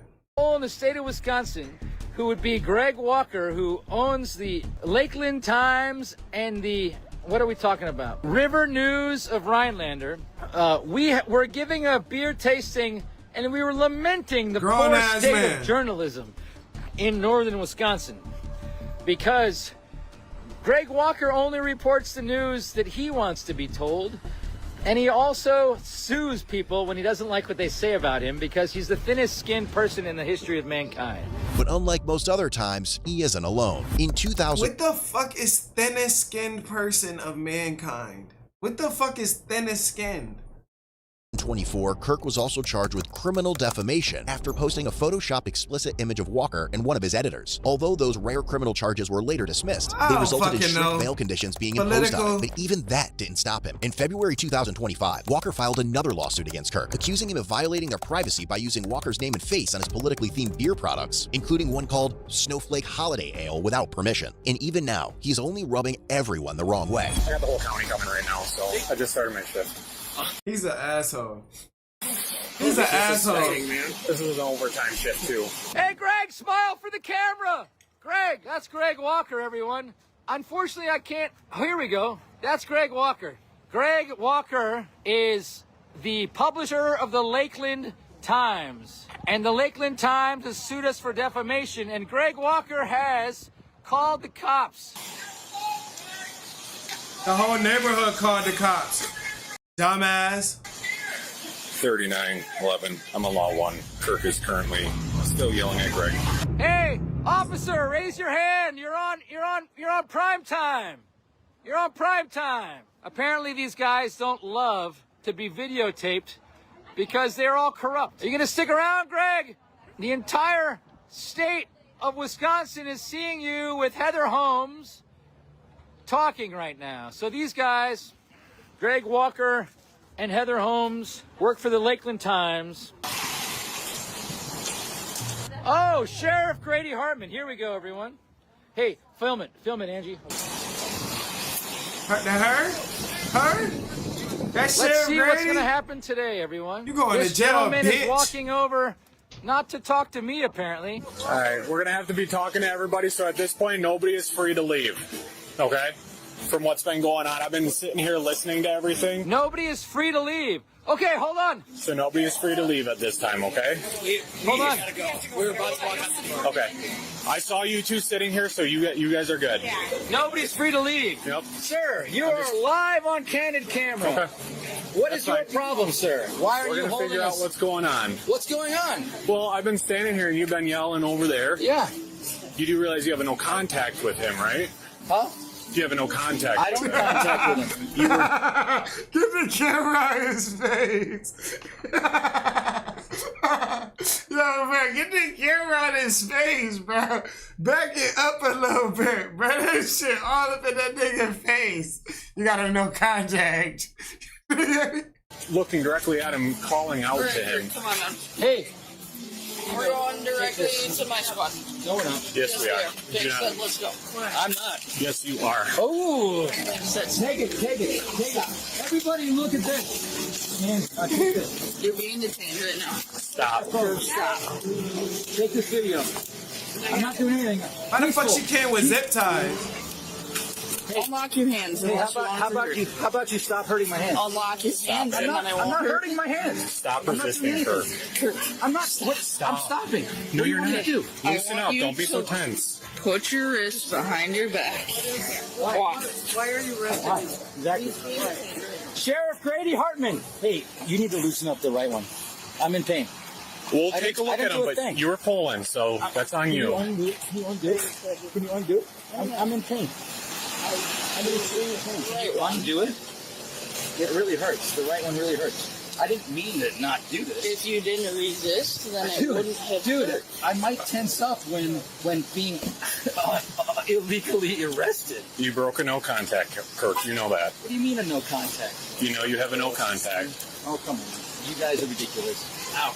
Can you just, I'm not going to do it. I'm not a flight risk. Okay, I don't need anyone else here. Everyone else needs to go back to the 12. Can you loosen it up again? I mean, All right, he got arrested, right? I've never been arrested. What happened after this? Except for the last time. Yeah, sit down. Oh, those are my keys. Can you give them to my employee? Give them to my employee because she wants. I'm gonna move that car. Yeah, she's gonna take my car. Good. So I let the people with the babies go. They were sitting over there doing fine. They weren't yelling across. Okay, what do you got? Everybody else was yelling? Yeah, pretty much everybody else here was yelling. There's a guy in a red shirt. I don't know if he's still The in there. guy standing behind this fence here. Yeah, a girl in the red shirt was yelling. Guy in black shirt. This flannel. But this time, Kirk isn't going to be the only one heading to jail. Soon, several others will join him after their attempt to support him led to consequences of their own. Alright, as of right now, everybody that's in this facility is being detained until an investigation can be completed. Everyone's going in handcuffs, so everyone can turn around, put your hands behind your back, everybody line up. That's how we're doing. No, not right now. Literally just walking the door to have a beer. Well, you're in the wrong place at the wrong time, then, man. We'll get there, but we gotta figure out what's going on. Yep. Everybody turn around. Hands behind your back. My brother and my dog got on my truck. Not right now. They've been in there for like 2 hours. Okay, well, nobody can leave right now. You're not going to be going to grab a dog. Can you go let him out? Which car is yours? Ford F-150, F-151. Okay, we can take a look at that after. What's going on? You know what's going on. Everybody was yelling, hooting, and hollering over there. I didn't yell anything. I was standing there watching. I didn't yell anything. We yelled nothing. We were quiet. I didn't do anything. Wait, and I'm drinking beer. We're going to figure it all out. Oh my God.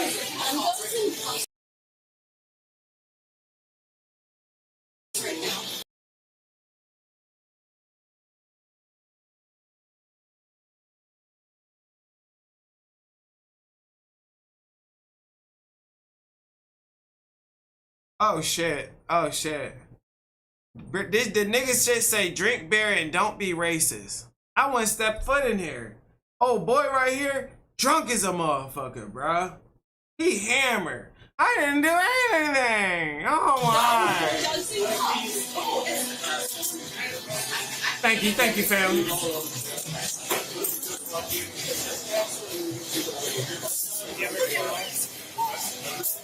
You know everybody that was doing it? So the one that she took away, he was yelling. She's saying she wasn't. She's standing right next to Kirk going like this, over towards Kirk. Or over towards Greg. I need to point out who was guy in black shirt, one that's still recording. That one? Yep. Okay. Shirt can go. Black shirt can go. Handcuffs. Use the zip ties. Blue shirt says he just got here. I didn't see him before. Okay. Yep. I didn't see these. Are you with her? I didn't see them. Black shirt with phone. Blue shirt that just walked that way, and her, I did not see them do anything. They said they just got here. I believe they did. Okay. Who else? She was standing by Kirk, pointing over to Greg. Okay. Well, when you got a group of people that are over yelling in that direction. Who else? That might be it right Oh no! I don't want to go to jail. now. Some people dispersed while I was talking to them. Jeez. Oh, he going to jail. You're an employee, right? I'm an employee. Okay. There's another employee in there. I didn't see her do anything. I didn't see them do anything. These two? No. Didn't see? Okay. No one. Is that all we're going with? I want her. She goes. I didn't do it. I can go across the street and double check that I'm not missing anybody. If you want me to run over there, Run over where? talk to Greg if there's any I'm missing that are here. Yes. Yes, please. Are there any over there that you see right now that we missed? She's definitely one. The guy we got his plate. He walked out. He was one that big guy that walked out. He was the same one. Okay. That. Dude, what about that guy in the green shirt in the left door, right door? I don't recall him too. Definitely. Okay. These individuals over here on the left, I didn't see them do anything. No, but the guy in the green and the blonde for sure. I think I got video of him. If you do that. Damn, he gonna be happy. He gonna be so fucking happy. He arrested so many people. I arrested him. Fantastic. Well, collectively, all of them were up in arms. Mm-hmm. Most verbally. She got in the car. I think you got her plate. Yep. Yeah, it doesn't show that. But no, she was definitely one of them. And those two in the corner, for sure, the guy in the green and the blonde. Victim is reporting the green shirt and blonde hair in front of you were also involved. We'll wait for one more, and then we'll have you. No. All right, how about you and Brian? Go ahead, take them, put them in your squads. Then we're going to consolidate at a different location. We'll load them all up in the transport van. Okay. Right. All right, sir, can you step this way for me? Can you turn around? Yep. Can you turn around for me? All right. Is your ID in your wallet? I don't have a wallet. Okay. Do you have your ID on you? No. It's in my truck. Different location. With the dog. All right. We're going to go over to my car over here. Jarrett, you're going to need to do follow-up with... Damn, all the motherfuckers got booked. All the motherfuckers got booked, boy. That's crazy as fuck, man. You get that little guy a wedgie. This shit is insane, bro. Walker to get video footage. Yep. This one was alright. It wasn't bad. He's going to go on mine. There's one more of the blonde over there. Okay, we're going to go to this car. What all is on you? I don't know. My phone? Yeah, that's my wife's phone, actually. Okay. Is your wife the blonde that you were standing next to? No. My wife's in a vehicle already. Okay. Apparently. The one in the red? Brown hair. All right, you can go ahead and take a seat in there. So, what kind of... Seems how they were flipping them off for absolutely no reason, and she made a call. What are they going to do? You know, what are the ramifications here? All right, well, you hear where we're going? Yeah, PD, right? It's a sheriff's office thing with the business and everything. But are you going to be here for a little bit? She lives here, so she'll be here I'm going to stop by when we get this all going, and drop off a form for her if she can just fill that out of what happened. All right. Okay. Thank you. Yep. Apart from Kirk, a total of 6 people. Why not give her a statement now?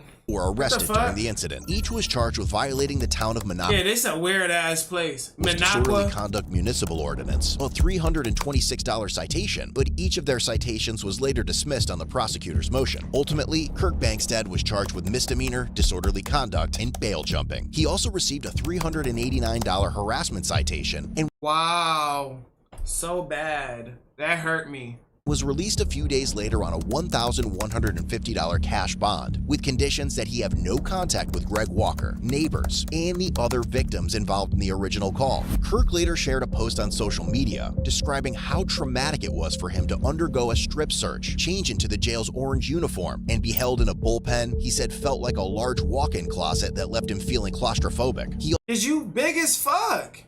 You wide as hell. also complained about the food, claiming he woke up with joint pain and depression after spending the night there. Kirk further claimed that even 36 hours after his release, his wrists still hurt from how tightly they... Oh my gosh.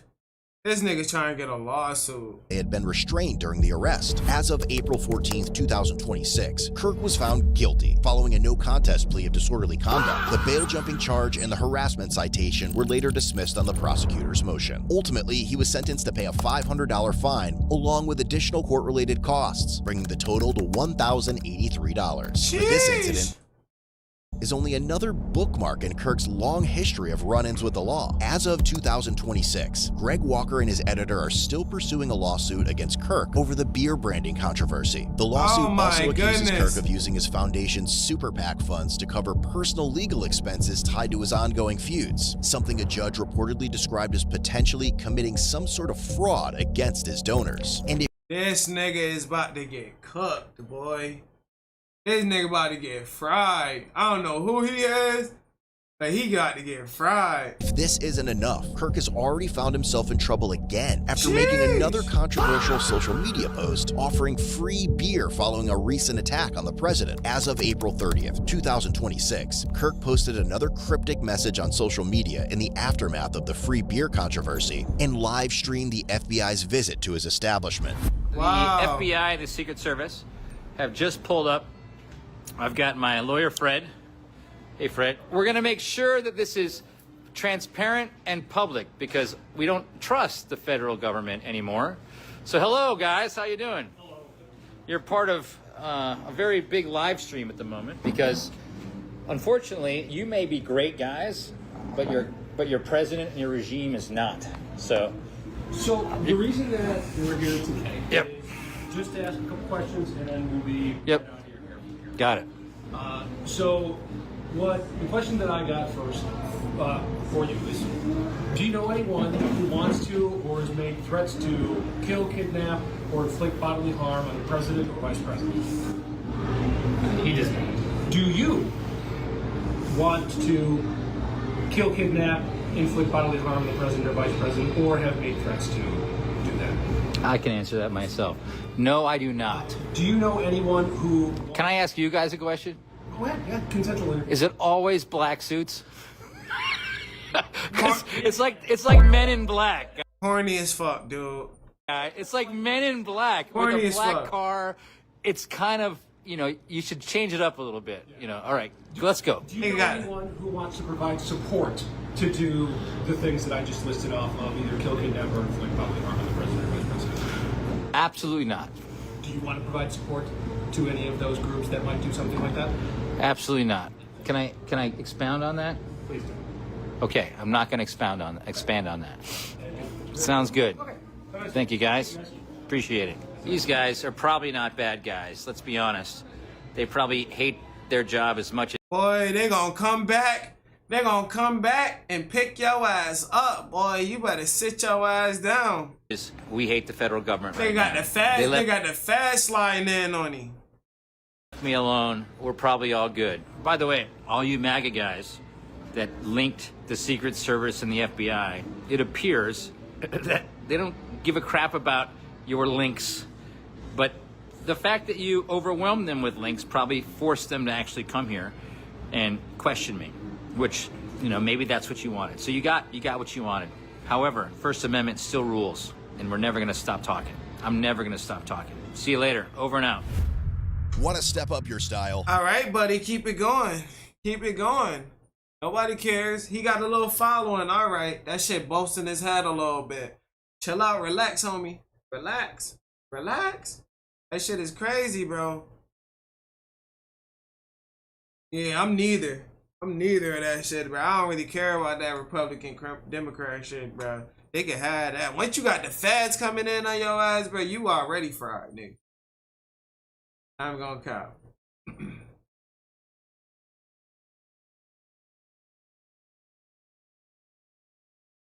All right. We can lock in a quick. We can lock in a quick one of Mr. Ballin. That body cam was tight. It was, I don't know. It was alright. Type ass, but it was good. It wasn't bad.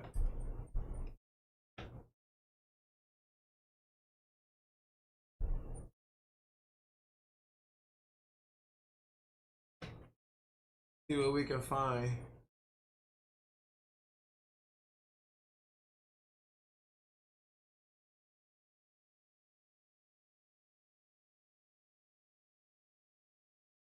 Something's hiding in the Wyoming mountains. We could check out like one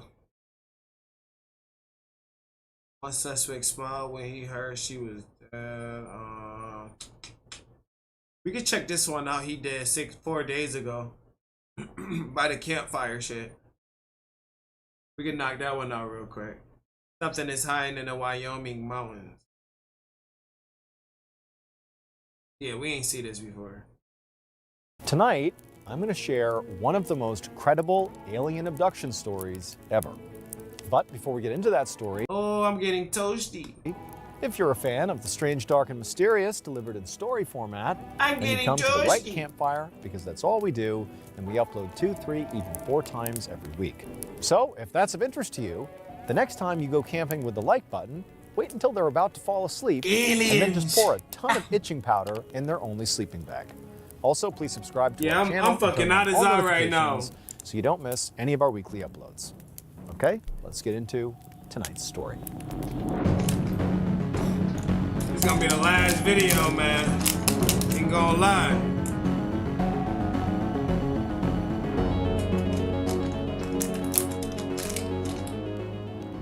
The last leftovers. Around 3:30 p.m. on October 25th, 1974, I'm valid. I'm gonna get some after this. Drove his work truck along a paved road in the Medicine Bow National Forest, which is this huge nature preserve in southern Wyoming.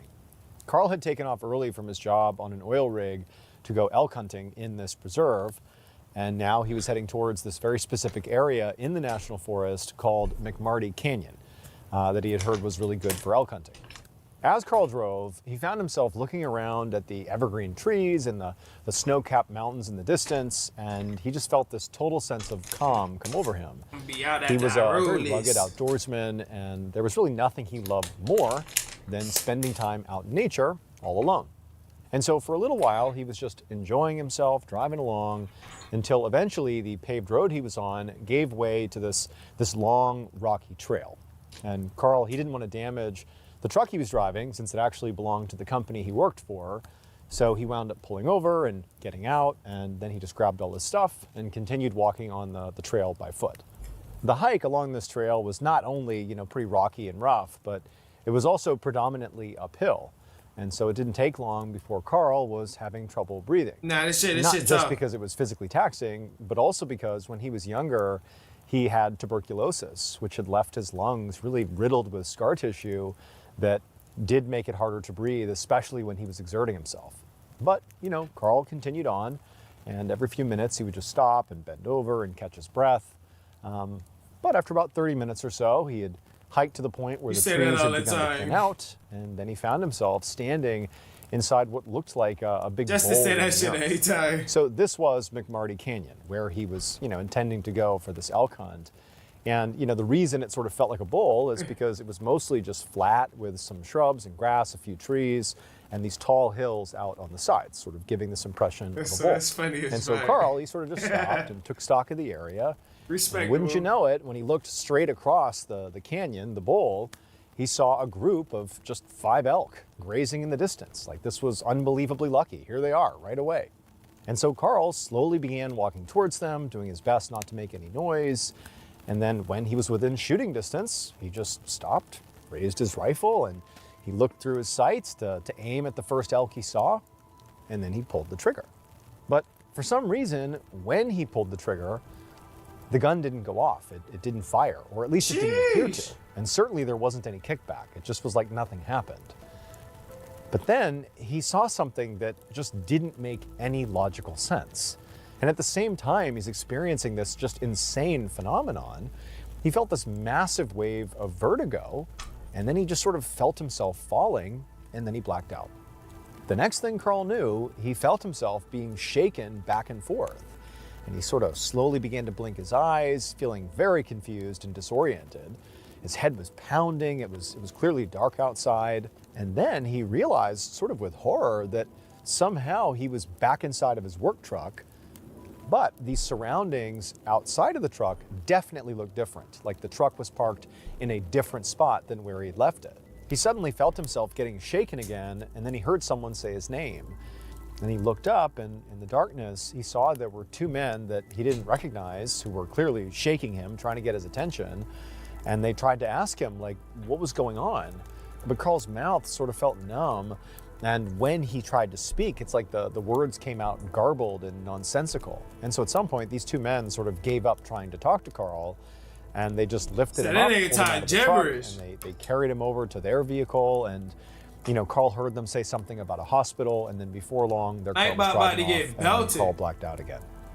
About 30 minutes later, around midnight on October 26th, so this is 8 hours after Carl first blacked out, his wife Marjorie rushed into a hospital room at the Carbon County Memorial Hospital in Rawlins, Wyoming. And inside, she saw Carl lying on the bed, hooked up to an IV, and there were a bunch of monitors with a nurse standing beside him. And she saw, her husband's eyes were open, but clearly unfocused. And then as Marjorie is just standing there, taking in the initial shock of what she's seeing, the nurse actually pointed at her, at Marjorie, and then asked Carl if he knew who she, his wife, who she was. But Carl, he turned and he looked at Marjorie, but he just kind of stared blankly and then shook his head and said no. So earlier that evening, Marjorie had been at home waiting for Carl to come back from his hunting trip. But when he hadn't shown up on time, she ultimately had called the sheriff's department and asked them to go to McMarty Canyon just to check on him. And so 2 deputies had gone out there and they found him, and he was unconscious in his truck. So those 2 deputies were the ones who obviously shook him awake and took him to the hospital. But interestingly, beyond the fact that the deputies had no idea what happened to him, they reported that his truck had been parked 3 miles away from the main road in this muddy bog, and strangely, there were no tire tracks leading to it. It was almost like it was just dropped in the bog with, Carl inside of it. But, despite this weirdness, the deputies, and Marjorie for that matter, were not concerned about, the weirdness around the truck. They were worried about Carl, who's just laying here unconscious. And so they had rushed him to the hospital, and Marjorie had driven there as fast as she could. Oh, getting a shot, a doctor goddamn. had already explained to Marjorie that her husband was, clearly very disoriented and seemed to be suffering from a case of amnesia. Now let's get it. He couldn't even remember his own name, let alone, what had happened to him while he was out in that canyon before the deputies showed up and found him passed out in his truck. Where Eric at, man? Doctors had given Carl x-rays and brain scans and run all kinds of tests on him. But not only did they not find any evidence of some sort of head injury, that likely would have caused his amnesia, but they actually didn't find anything wrong with him at all. He seemed perfectly fine beyond him just showing up basically unconscious and disoriented. And so realistically, the staff told Marjorie that because they couldn't really find anything wrong with him, they didn't really know how to treat him. And so for now, Carl was just being kept in the hospital under constant observation. And so Marjorie just took a seat on the couch next to her husband's bed, sort of not even sure what to think of this whole situation. And she was about to ask the nurse a couple of questions, but then suddenly Carl sort of tensed up and began frantically looking around the room, like he really had something in mind that he was looking for. And then he began saying, like, where are my pills? Marjorie had no idea what pills her husband was talking about. And it was clear the nurse also didn't know what he was talking about. And so Marjorie, she reached out and just tried to grab her husband's hand to try to calm him down. Might put me But down. the moment she did that, Carl sort of stopped what he was doing and he yanked his hand away and stared at her like she was a total stranger. 2 days later, Carl still could not remember what had happened to him when he had gone hunting. But he had recovered some basic memories, like his own name and also who his wife was.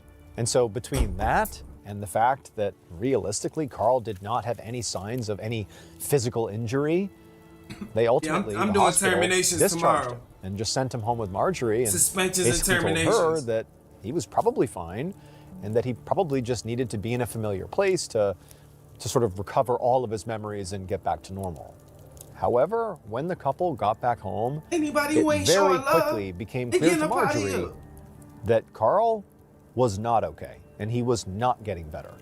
For the most part, Carl was just unusually quiet at home, like uncharacteristically quiet. And then when he would speak, it often was in that frantic sort of nonsensical way that he had spoken in the hospital when he was, looking for his pills. Sheesh. And in fact, when he was home, he did continue to suddenly start looking for his pills. And then also he began telling E46. Marjorie that, somebody had stolen He his tripping, elk. right? Marjorie would try to ask him, like, what do you mean? Like, what do you mean your pills? What do you mean somebody took your elk? Like, what are you talking about? But Carl didn't even seem to know. Like, he would have moments of recognizing that it's so crazy what he's saying, but he just didn't have the memories to be filled in. It was like Carl was just as confused by his own vague memories as his wife was. However, a few days after they got home from the hospital, Carl suddenly told his wife that he'd actually remembered something really specific about what had happened when he was hunting. Like a new memory had popped up in his mind. He told her that when he was in Marty Canyon and he saw those elk and he raised his rifle and he pulled the trigger, he said there was no sound, there was no kickback, it was like nothing had happened. But then he said something happened that like truly just didn't make logical sense. He said he realized the gun had fired, but it was like the world had slowed down and he could actually literally see the bullet leaving the rifle, but like in slow motion. Like this bullet is trickling out of the gun and slowly making its way, across the canyon, and he's just staring at this bullet.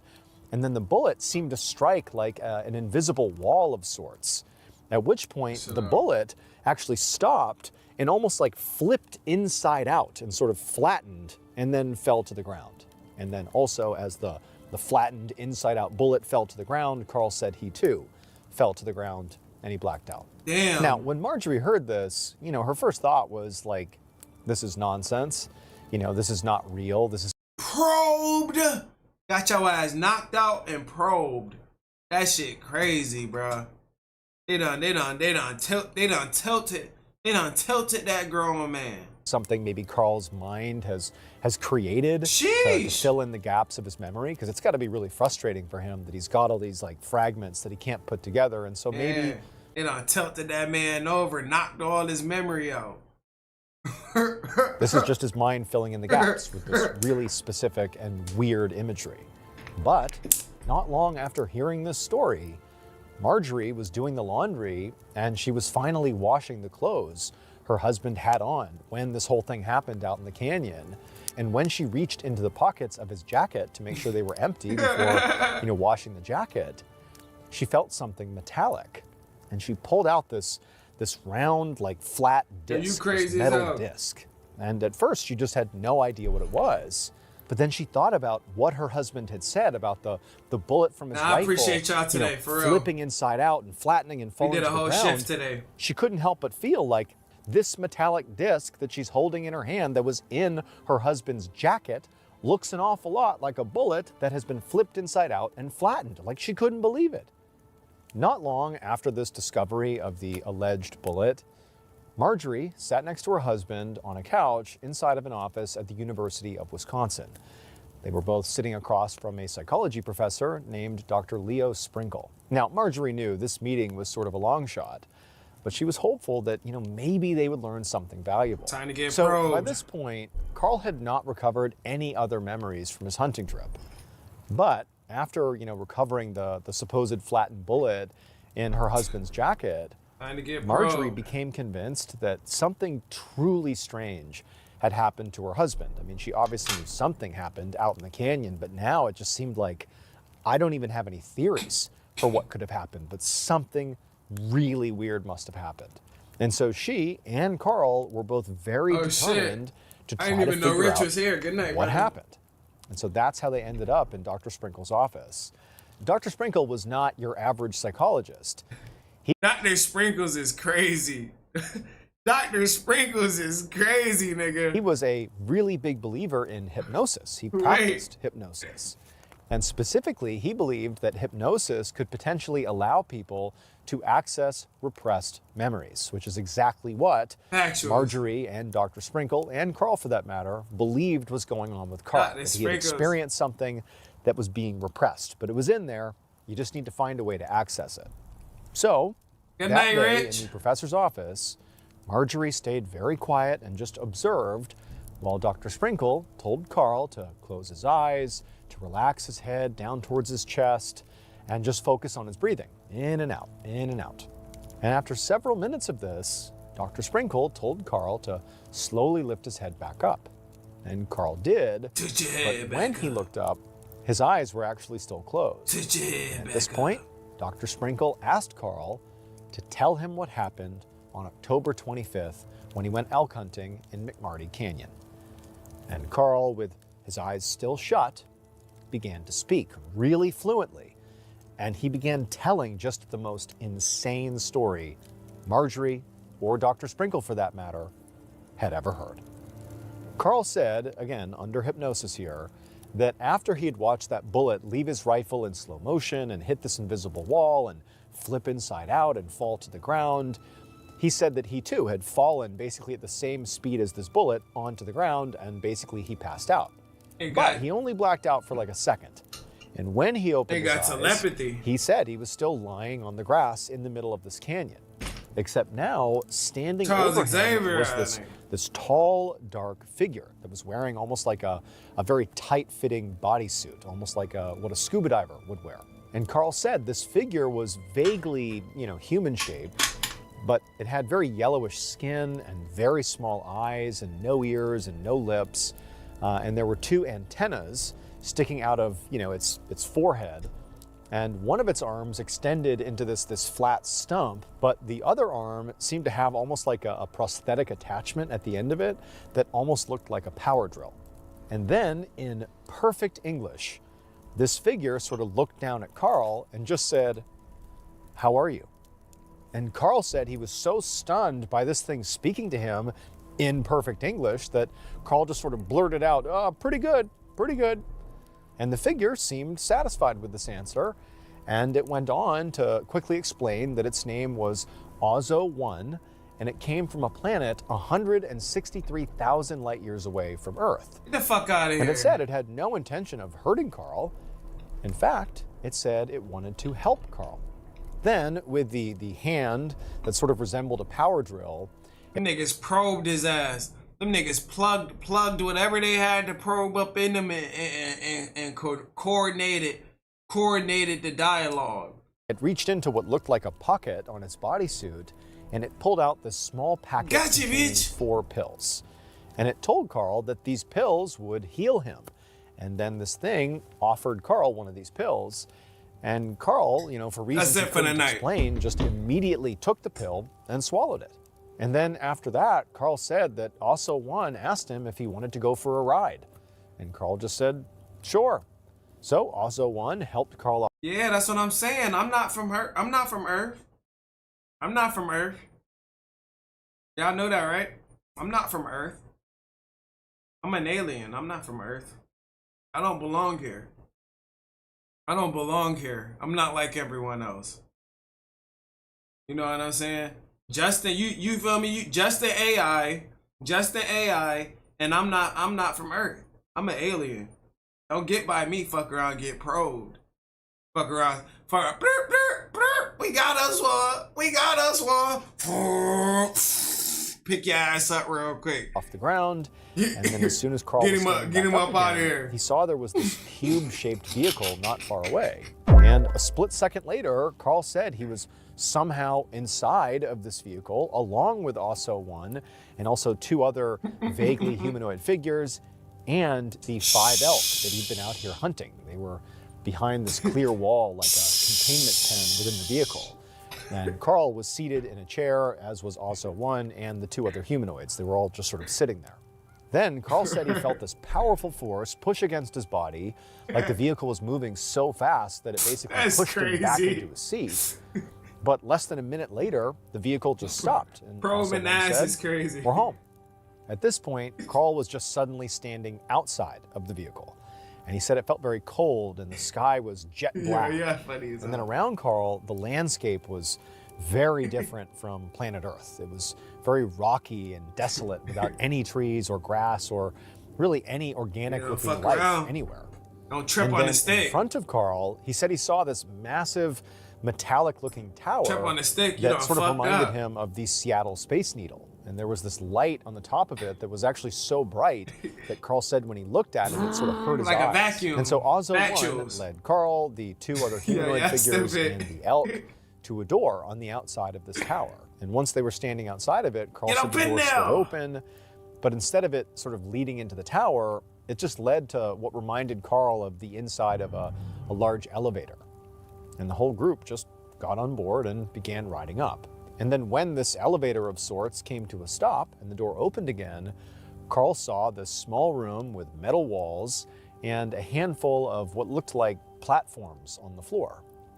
Ozzo 1 led I don't know if I want to look at your hands or look at your face when you talking, Mr. Baller. Mr. Baller, I'm about to send them aliens on your ass. I'm about to go send them to go pick your ass up. How about that? the elk onto one of those platforms Fuck that. and told Carl to get on one too. And so Nigga Carl know- just did as This he was nigga know told. too He much. stood This nigga know too much.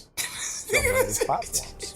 And then out of nowhere, some kind of high-tech device emerged from these metallic walls and began sort of circling around Carl.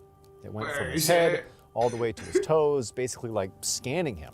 Carl was vaguely aware of the same process taking place to the elk. as well. jacket? And then when this scanner was done, it made a beeping sound, and then Ozzo 1 looked over at Carl and told him, well, the elk are what we needed, but you're not. So we're I'm this nigga talking to a camera outside in the dark by a campfire. We about to get this one. We about to get him. gonna take you back to Earth now. And then Carl said the next thing he knew, he was just magically back inside of his work truck, like he had somehow been transported there instantaneously. And he was being shaken awake by those two sheriff's deputies.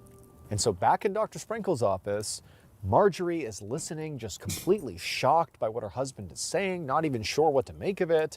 And then Dr. Sprinkle, at the end of Carl's story, when he got to the point where he's being shaken awake by the deputies, Dr. Sprinkle snapped his finger, teleport you. and Carl kind should of have teleport you to the probe machine. sort of refocused, clearly out of hypnosis. And then they all just kind of sat there, like in total silence, really unsure what to say to each other. But as crazy as Carl's story sounded, there were several very strange facts about Carl's case that, up to this point, nobody had been able to explain. And the story that Carl told while That's when under they'll call you hypnosis crazy. technically accounted for all of them. The first fact that this story explained was that when Carl woke up in his work truck, like magically just appeared in his work truck, it was not just 3 miles away from the main road, it was actually 3 miles away from where he had originally parked it.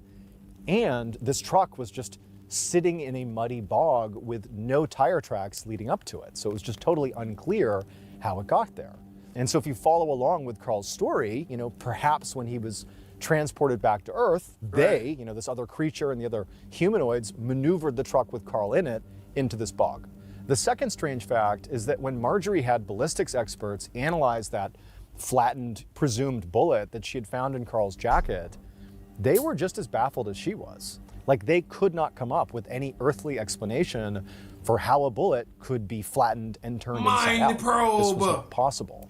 And so again, if you follow Carl's story, perhaps this being is the one that flipped the bullet inside out. I'm gonna find And the out. third and perhaps strangest fact Send them is that when aliens to go hospital pick his doctors ass gave up. Carl x-rays, they found something that should have been medically impossible.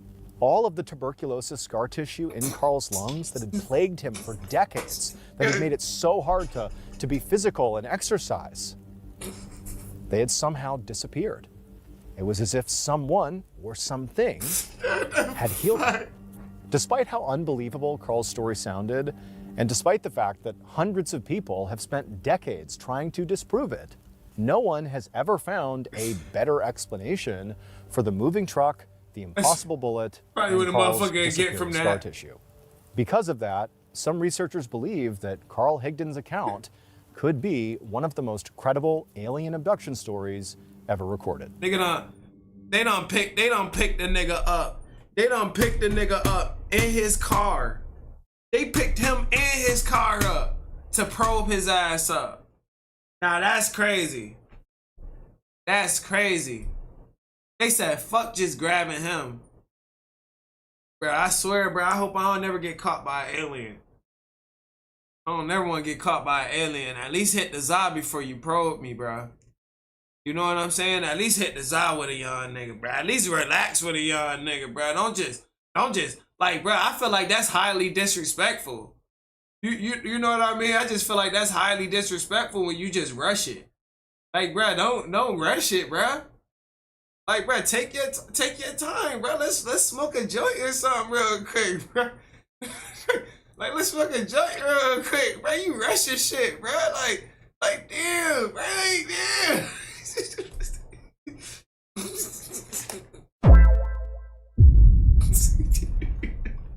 Yo, nah, that shit was funny as fuck. I gotta like that one. That one was crazy. That one was crazy. I was listening, but I don't think I was listening how much I should be listening. But that shit funny as a bitch. Word though, shit. I'm just being honest, man. You feel me? Like give a nigga a second, shit. Yeah, bro, he know too much. He know too much. That's why we gonna send them probes up on him, man. We gonna send them aliens to come get his ass, bro. Ain't gonna lie. Ain't gonna lie, man. He know a little too much, bro. Word. But yeah, y'all, big W's in the motherfucking chat. Big W's in the motherfucking chat. I gotta drop some W's in the motherfucking chat as well. I really appreciate every single one of y'all, man. Much love. Much motherfucking love to every single one of y'all, man. I hope God bless y'all all with the most positivity and prosperity in your aura. We are on our road to 50,000 views on YouTube itself, family. We are locked the fuck in, and we are only getting bigger. I really appreciate y'all time. I appreciate y'all support. I appreciate how y'all always tap in and show up here as well. I appreciate the newcomers, the new viewers, the new supporters. Even if y'all not on the live stream, I hope y'all tap into the live stream. For the people for the family who not here, appreciate y'all as well, man. I'ma see them as well. You know, I'm doing good for sure, Benji. I appreciate you, E46. I'm trying my best to lock in and really do this shit. We really just put in probably our first full-time shift, probably ever. You know what I'm saying? That was a good ass day today. We got gameplay done. We got content done. We got all that good stuff done. So, yeah, it's about time ready to clock out. So I'm going to see y'all later. Y'all make sure y'all lock in and y'all get some rest. Y'all sleep tight, man. Appreciate y'all once again, man. Love every single one of y'all, man. Blessings. We are out of here, man. Good night. Taylor, E46, Akasadi, Shauna, Justin. Let's go, man. Who else we got in here, man? All we got right now? That's all we got right now? Say that. It's alright, man. Let's get it, man. Y'all make sure y'all LB. Brother LB, man. Day as well. Appreciate y'all as well, man. God bless y'all. We are out of here. This was a good night. I'm about to enjoy my sleep tonight. Not gonna lie. I'm about to enjoy my sleep tonight, man. I had a good ass successful day, man. This shit was great.